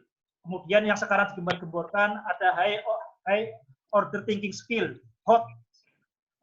Sekarang berlomba-lomba di HOT. Tanpa kemudian menyadari menguatkan di low-nya dulu. Kemudian selain HOT yang beredar juga di kalangan pendidikan kita itu beda antara otak kiri dan kanan. Teori ini benar atau paling nggak bermanfaat, tapi ada yang lebih dasar lagi yang selama ini dilupakan. Oke, ini sampai waktu jam 10.45 ya. Setelah ini kita tanya jawab. Oke, ini saya dan ada sesuatu yang kita lupakan. Waktu 2 menit lagi. Lanjut Mas Edi. Nah, ini yang dilupakan. Padahal kalau kita lihat di sebelah kiri, ini pemikiran yang sekarang sangat berpengaruh di ilmu sosial, ekonomi, politik, yaitu Thinking Fast and Slow, karya Daniel Kahneman. Ini seorang psikolog, tapi kemudian terapannya diterapkan pada bidang ekonomi. Akibatnya ekonomi itu berubah. Berpikir itu ada 2 jenis, berpikir cepat dan berpikir lambat. Ini lebih penting, bukan lebih penting, ini lebih dasar daripada Lockhart atau lebih dasar daripada otak kiri dan otak kanan. Ini yang harusnya didahulukan. Tapi anehnya, ini dikenal di mana-mana kecuali di ruang kelas, di ruang guru, kecuali di kalangan pendidikan. Ternyata ini itu bukan ilmu baru. Di pesantren pun sudah dijelaskan perbedaan antara berpikir cepat dan berpikir lambat. Ketika kita mau belajar ilmu mantik, ilmu logika pesantren, awalnya kita belajar tentang berpikir cepat, ilmu doruri, dan berpikir lambat, ilmu nadori. Termasuk ketika kita awal belajar fikih. Kita ditekankan pentingnya berpikir cepat dan berpikir lambat, tahu bedanya itu. Itu saja yang bisa saya sampaikan berkaitan dengan matematika detik secara umum. Sekarang saya serahkan kembali ke moderator Pak Rohmani Wahid di Jakarta untuk tanya jawab. Silakan Pak Rohmani. Terima kasih Pak Ahmad Hafaz yang telah menyampaikan paparannya. Silakan memberikan aplaus untuk Pak Toha ya atas paparannya. Untuk kita, walaupun ini Zoom saya, insya Allah nggak terbatas gitu ya. Jadi silakan yang mau bertanya, bisa pakai mikrofonnya atau pakai chat. Ya. Halo. Ya. Assalamualaikum. Waalaikumsalam. Dengan Roni Sugiono. Roni, ya. Okay. Yang pertama, tadi terakhir diterangkan tentang berpikir cepat dengan contoh FPB KPK. Itu bagaimana melatih siswa atau anak supaya bisa langsung menangkap secara bukan rumus, tapi secara makna. Istilahnya kan maknanya dari FPB itu apa, dan itu bagaimana cara melatihnya. Apakah sudah diuji coba terhadap mungkin kalau anak pinter ini kan berarti punya memang kelebihan intelijensia, dia sangat bisa cepat menangkap makna. Tapi Allah itu menciptakan manusia itu bermacam-macam dan unik, pasti ada kelebihan dan kekurangannya. Jadi apakah metode TOSEM pernah menguji cobakannya bagaimana melatih cara berpikir makna atau meaningful gitu itu terhadap sebuah konsep misalkan FPB KPK atau matematika, dan butuh berapa lama biasanya, mungkin pernah diriset oleh Pak Toha untuk anak yang lambat itu dilatih pemaknaannya itu berapa lama gitu. Kemudian yang kedua, kalau tadi Pak Toha mengatakan memang sekolah itu berarti sekarang memang banyak justru konsep-konsep yang diajarkan, metodenya juga, itu justru malah membuat mental anak rusak, percaya dirinya anak rusak, merasa tidak mampu. Lalu bagaimana cara yang betul mengajar matematika ini, terutama di tingkat SD? Karena setahu kami, kalau di tingkat SD itu bukan langsung dikenalkan angka, tapi melalui sesuatu yang sifatnya konkret. Nah, kira-kira dari 2 pertanyaan itu mungkin bisa minta tolong pencerahannya, Pak Toha. Matur nuwun. Assalamualaikum warahmatullahi wabarakatuh. Waalaikumsalam warahmatullahi wabarakatuh. Mau satu lagi barangkali? Langsung. Langsung aja. Satu lagi. Ada lagi? Assalamualaikum. Halo. Assalamualaikum. Waalaikumsalam. Pak Bambang. Ya, dengan Babang Pak di Kalimantan, Pak Toha. Ya. Iya, iya. Halo, Pak. Bismillahirrahmanirrahim. Assalamualaikum warahmatullahi wabarakatuh. Waalaikumsalam warahmatullahi wabarakatuh. Jadi Pak Toha, terima kasih banyak. Materinya sangat menarik. Kalau yang saya tangkap dari pertemuan kita yang saya anggap sangat singkat ini Pak ya, fokus kita kayaknya di pemantapan berhitung dasar Pak ya. Apakah nanti TOSOM ini di level-level selanjutnya ke materi matematika yang lain Pak? Itu aja Pak, terima kasih. Oke, Pak Terun, Pak Bambang di Kalimantan. Saya jawab ya Pak Rahmani. Pak Tuha, sebelum dijawab, ada satu lagi pertanyaan yang di chat. Ini dari, nanti bisa dijawab satu. Jadi langsung 3. Yang tadi pakai mikrofon sama yang satu lewat chat. Terima kasih, silakan untuk dijawab. Oke, sebelum saya jawab nih Pak Sugiono, ini karena sangat singkat ya. Jadi kita bedakan dulu antara TOSOM dengan matematika detik. Jadi matematika detik itu ada 4 level. Level A, membaca angka secepat membaca kata. Itu level A, berkaitan dengan hitung dasar. Yang tadi banyak contoh, itu berkaitan dengan level B, otak bukan kalkulator.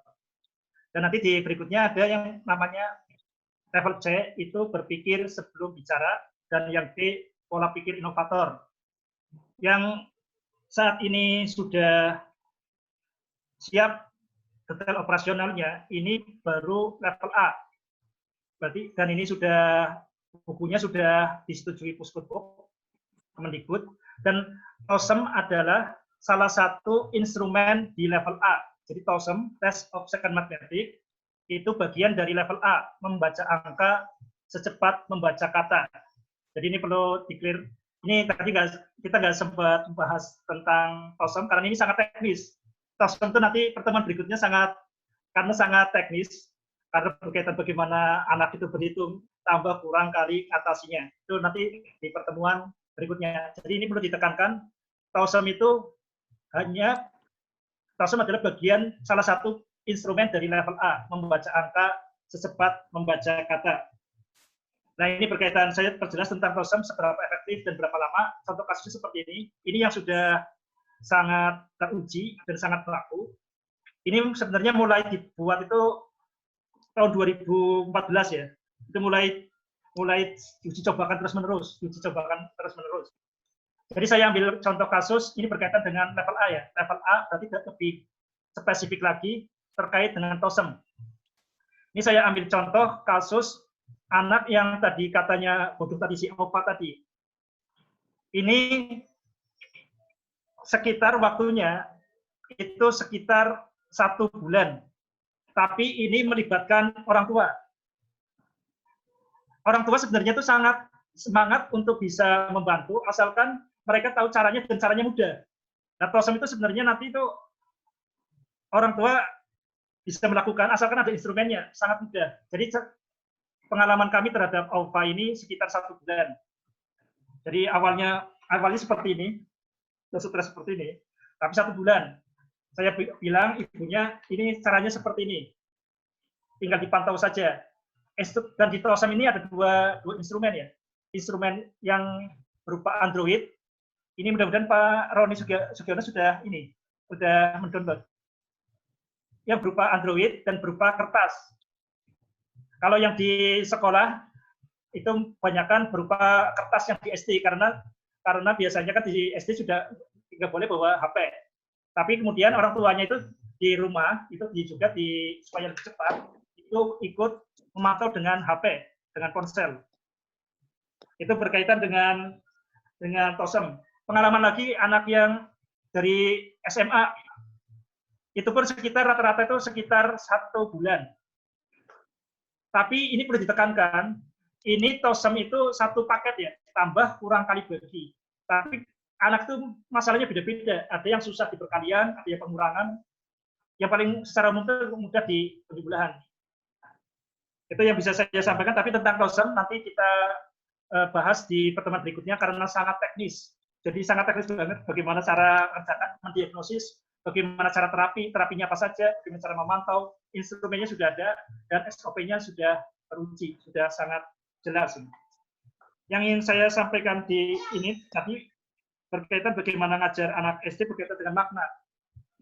Jadi contohnya seperti ini ya, ketika ngajar tentang rata-rata, supaya nyambung dengan contohnya tadi, rata-rata itu seharusnya jangan buru-buru ke rumus, tapi berikan soal yang kemudian tanpa rumus dulu, supaya rata-rata itu benar dikuasai secara intuitif.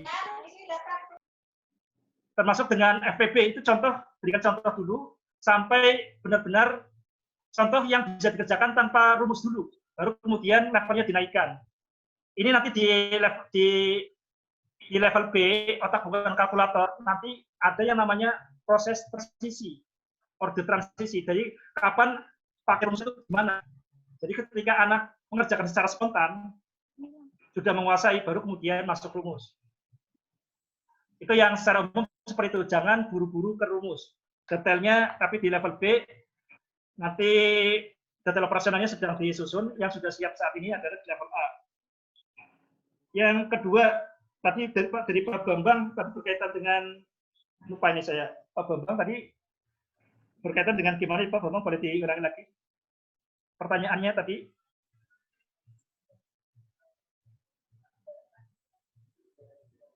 Di Pak Rahmani, apa? Itunya di ini. Halo.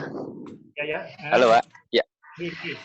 Ya, kalau yang saya lihat juga di metode di TOS-nya mereka itu kan hanya teknik berhitung dasar ya, Pak ya. Maksud saya apakah nanti ke depan kita ada untuk matematika detik ini fokus ke pengembangan matematika SMP dan SMA-nya gitu, Pak. Oh iya, oke. Ya. Jadi matematika detik itu kita hanya mengambil bagian matematika yang selama ini terabaikan, yaitu berkaitan dengan berpikir cepat. Nah, nanti kalau yang berkaitan dengan SD yang sudah siap itu untuk anak kelas 4, 5, 6 yang namanya TOSEM. TOSEM itu diperkenalkan ketika anak kelas 4, 5, 6. Jadi jangan terlalu dini juga. Jadi anak jangan langsung hitung cepat, tapi harus dikenalkan dulu angka 1 itu apa, harus secara konkret, visual, abstrak. Jadi harus tahu secara konkret 1 itu kayak apa, dengan benda-benda dulu. Dengan benda. Kemudian kalau anak sudah memahami tambah kurang kali bagi di kelas 1, kelas 2, 3, baru setelah udah paham, baru kemudian bagaimana biar cepat. Itu di kelas 4, 5, 6. Kalau kelas 4 mungkin terlalu cepat, ya bisa kelas 5, 6. Jadi TOSEM itu, ini banyak juga yang salah kaprah karena nggak memahami filosofinya. Itu di kelas 1, kelas 2, itu banyak anak yang stres. Ya. Jadi mulai ada di kelas 5, 6.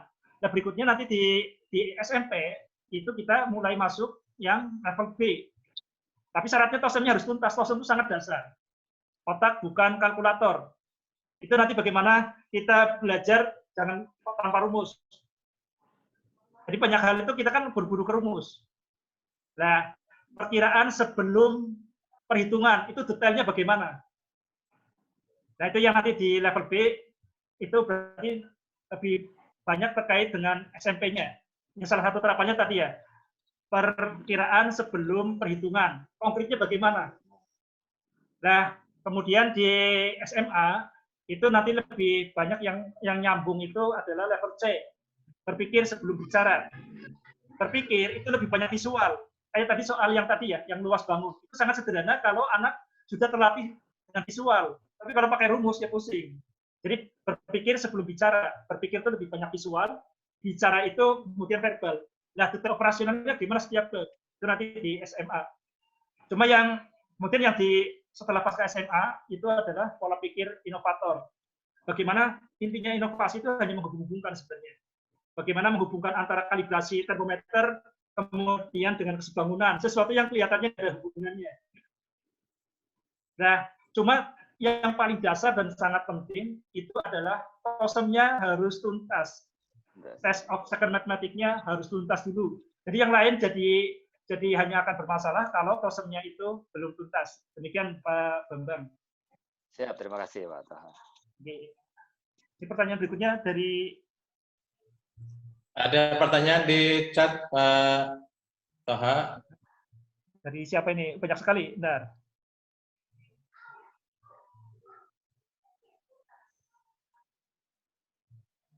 Yang ini dari Bu Simat, yang salah sebenarnya konsep matematika kan, atau yang ngajar matematika juga nggak suka matematika.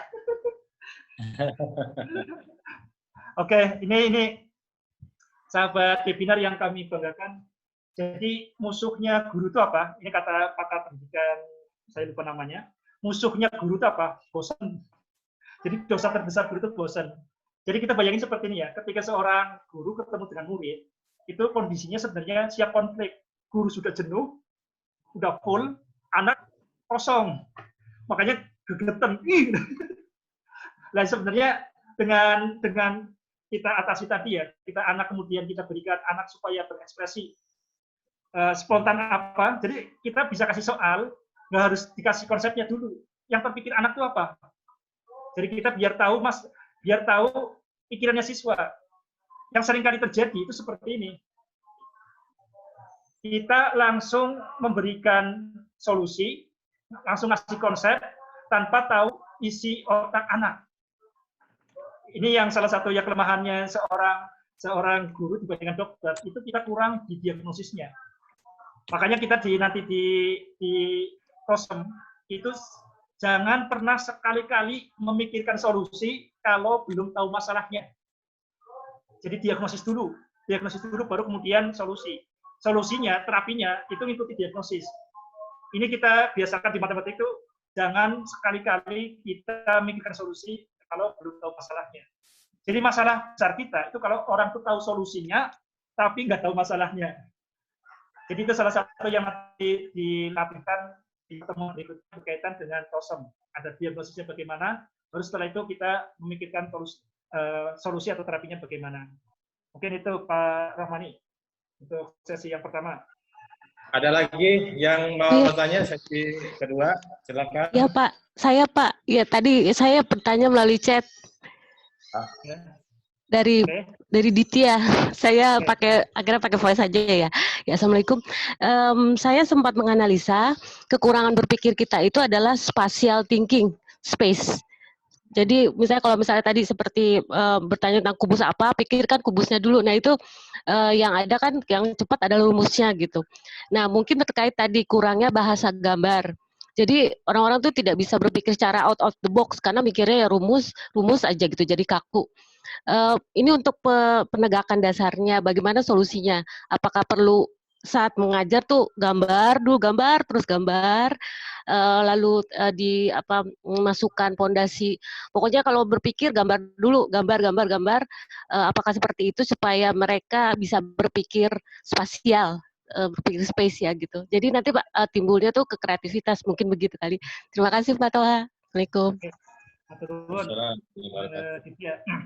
Oke. Satu lagi yang mau bertanya lewat voice. Oke, dijawab dulu Pak Rahmani supaya nggak lupa. Oh iya, silakan. Oke, ini Mbak Ditya, ya salah satu kelemahan kita itu memang berkaitan dengan gambar dan geometri. Saya teringat ada teman saya, ini salah satu lulusan terbaik juga di Tegal, kemudian salah satu lulusan terbaik di Ilmu Komputer UI, kemudian ke Jeddah, kemudian dia pulang dari Jeddah, mengundurkan diri dari KAUS, mau membantu ngajar saya. Dia bilang seperti ini, saya bisa ngajar apapun semua bab, asalkan jangan geometri. Ini penyakit banget ya, padahal matematika itu terutama bahasa visual. Kita bisa mengerjakan matematika dengan mulut tertutup, kuping terkatup, asalkan mata dan tangan itu bergerak. Matematika itu bahasa visual. Nah, ini dieksplorasi lebih jauh nanti di matematika detik level C, otak bukan kalkulator. Kita nanti akan membahas itu bagaimana kita mengeksplorasi kekuatan pemikiran visual. Tapi secara umum seperti ini, Mbak Ditya. Jadi jangan seperti ini. Jangan sampai gambar itu hanya pemanis, tapi gambar itu harusnya jadi instrumen berpikir. Apapun yang bisa dituliskan seharusnya bisa digambarkan. Jadi ini ya ini akan memacu kreativitas. Yang kedua, jadi gambar itu visual mendahului verbal. Jadi misalkan rumus persegi panjang, panjang kali lebar, itu harus digambar dulu. Baru gambar, kemudian di rumusnya. Harus secara alamiahnya seperti itu. Gambar mendahului ucapan. Apapun yang bisa dituliskan, harusnya bisa digambarkan. Itu berapa butir pemikiran nanti di level C, otak bukan kalkulator. Itu sementara itu Mbak Ditya. Detail operasionalnya nanti di level C. Level C itu berpikir, belum bicara. Satu lagi yang mau bertanya?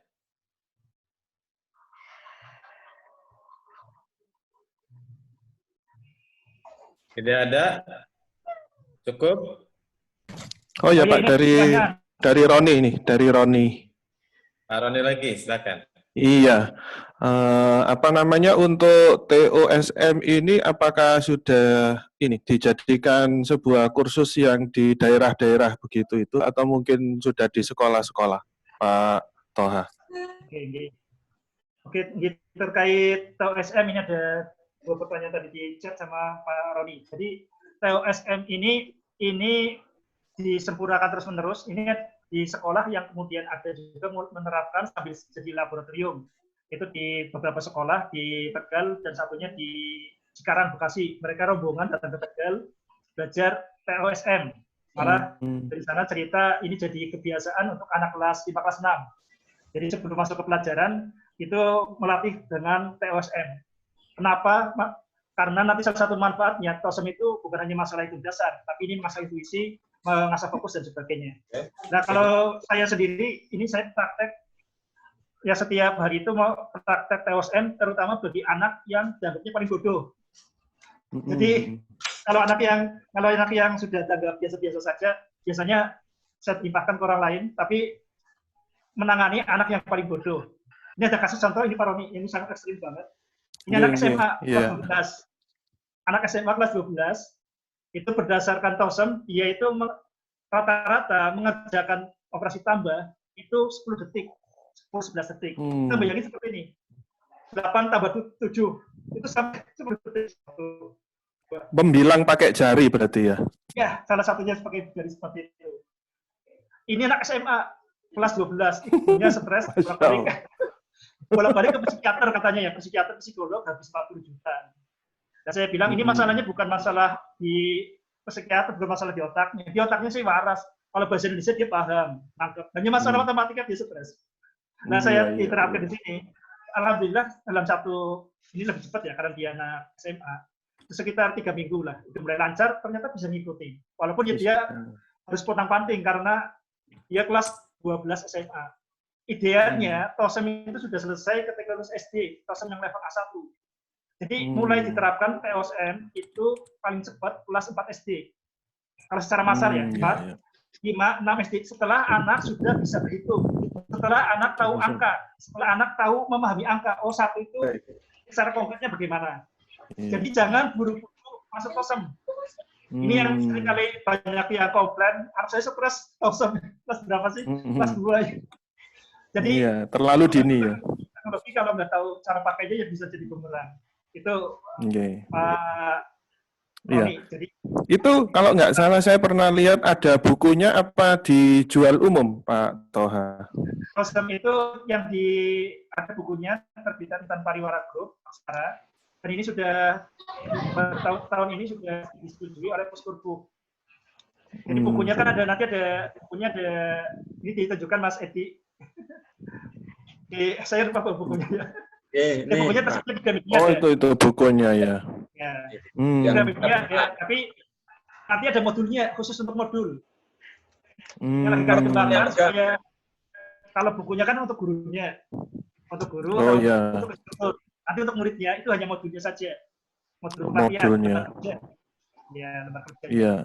Itu bukunya dijual di toko buku juga ya, Pak Edi? Di Gramedia ada. Di Gramedia. Ini terbitan Intan Pariwara Group Aksara Sinergi Media, nama penerbitnya Intan Pariwara Group. Di Gramedia di Pulau Jawa, tapi Pak Roni di Kalimantan ya? Saya Surabaya, Pak Toha. Surabaya ada. Oke. Oh, Surabaya nggih. Nggih. Nggih. Ah, Nggih, matur nuwun Pak Toha. sami-sami Pak Roni.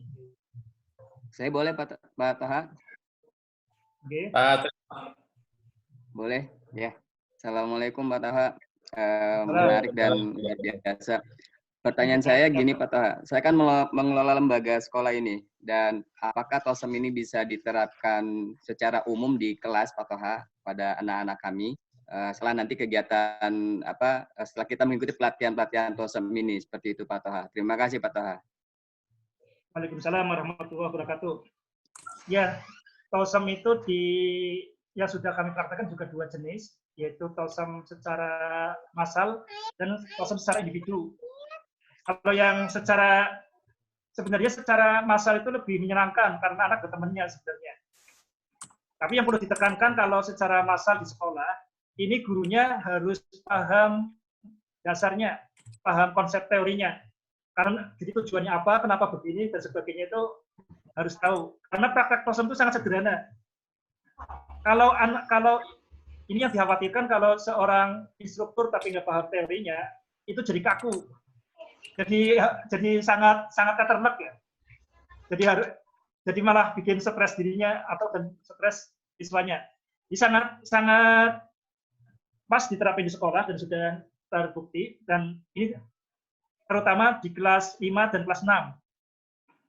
Di kelas 5 kelas 6 mudah-mudahan saya berharap seperti ini, TOSEM itu jadi standar kayak TOEFL ya. Idealnya lulusan SD itu skor TOSEM-nya itu di atas 30 operasi per menit. Ini kelihatannya susah, tapi ini tuh kalau diajarkan itu sangat sederhana. Tapi kalau nggak pernah diajarkan, ya nggak akan pernah tuntas. Jadi kalau di kelas rendah? Kelas paling rendah, kalau kelas yang paling rendah kalau itu di kelas rendah 1, 2, 3 itu 1, 2, 3 itu dikenalkannya namanya pra-TOSEM dulu. Jadi konsep bagaimana mengenal bilangan secara konkret, visual, abstrak dulu. Oh. Ya, jadi kalau instrumennya kita direkomendasikan di kelas rendah dulu, tapi gurunya mudah-mudahan bisa berimprovisasi dengan kalau paham konsep dasarnya. Jadi belum tersedia kalau detail operasional untuk kelas rendah ini belum tersedia. Detail operasional yang sudah tersedia baru untuk kelas 4, 5, 6. Nah, tapi kalau kemudian guru mengikuti pelatihannya, instruktur, ya pasti dia nanti bisa membuat sendiri. Harapannya seperti itu.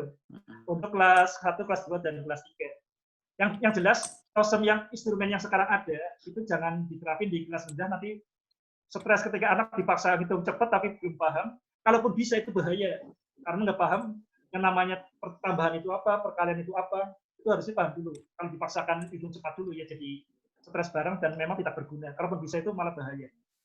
Kalau saya simpulkan, untuk kelas rendah, detail operasionalnya belum tersedia.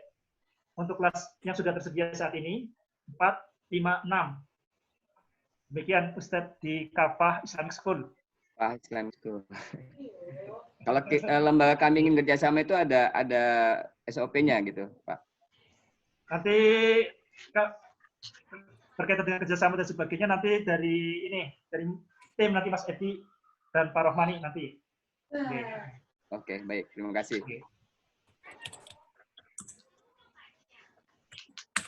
Baik, Bapak dan Ibu semua.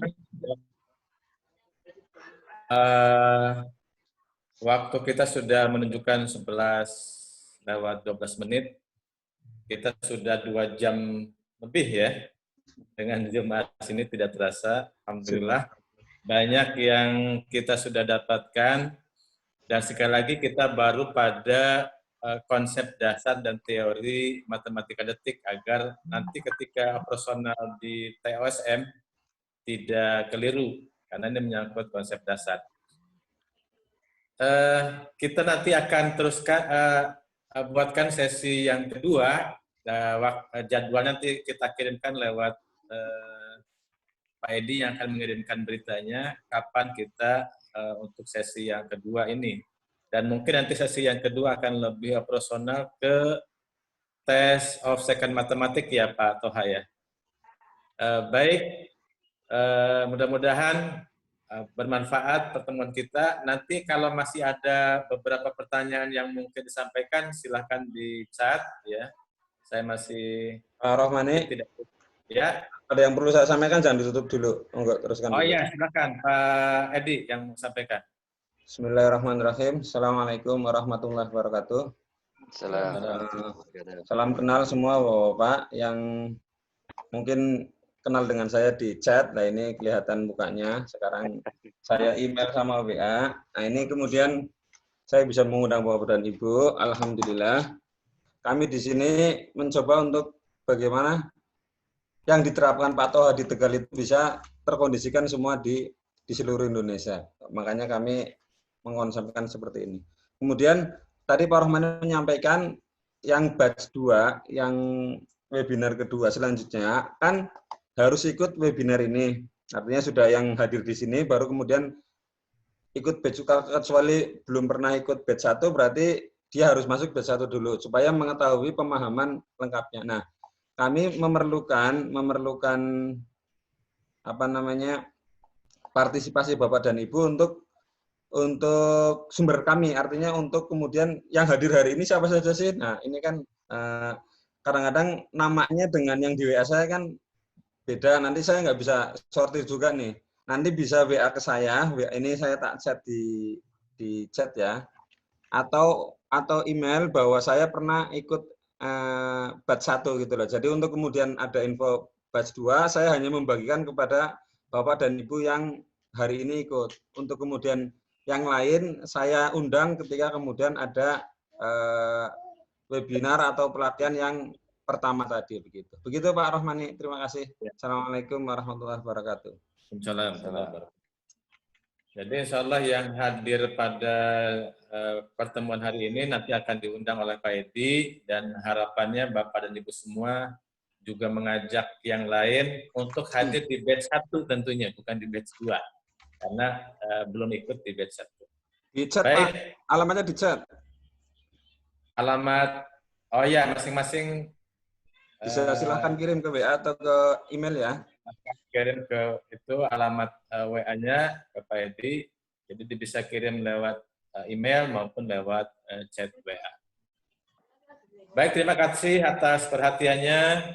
Mohon maaf atas kekurangannya. Kita tutup majelis kita dengan doa penutup majelis. Subhanallahumma wa bihamdika asyhadu an la ilaha illa anta astaghfiruka wa atubu ilaik. Assalamualaikum warahmatullahi wabarakatuh. Waalaikumsalam.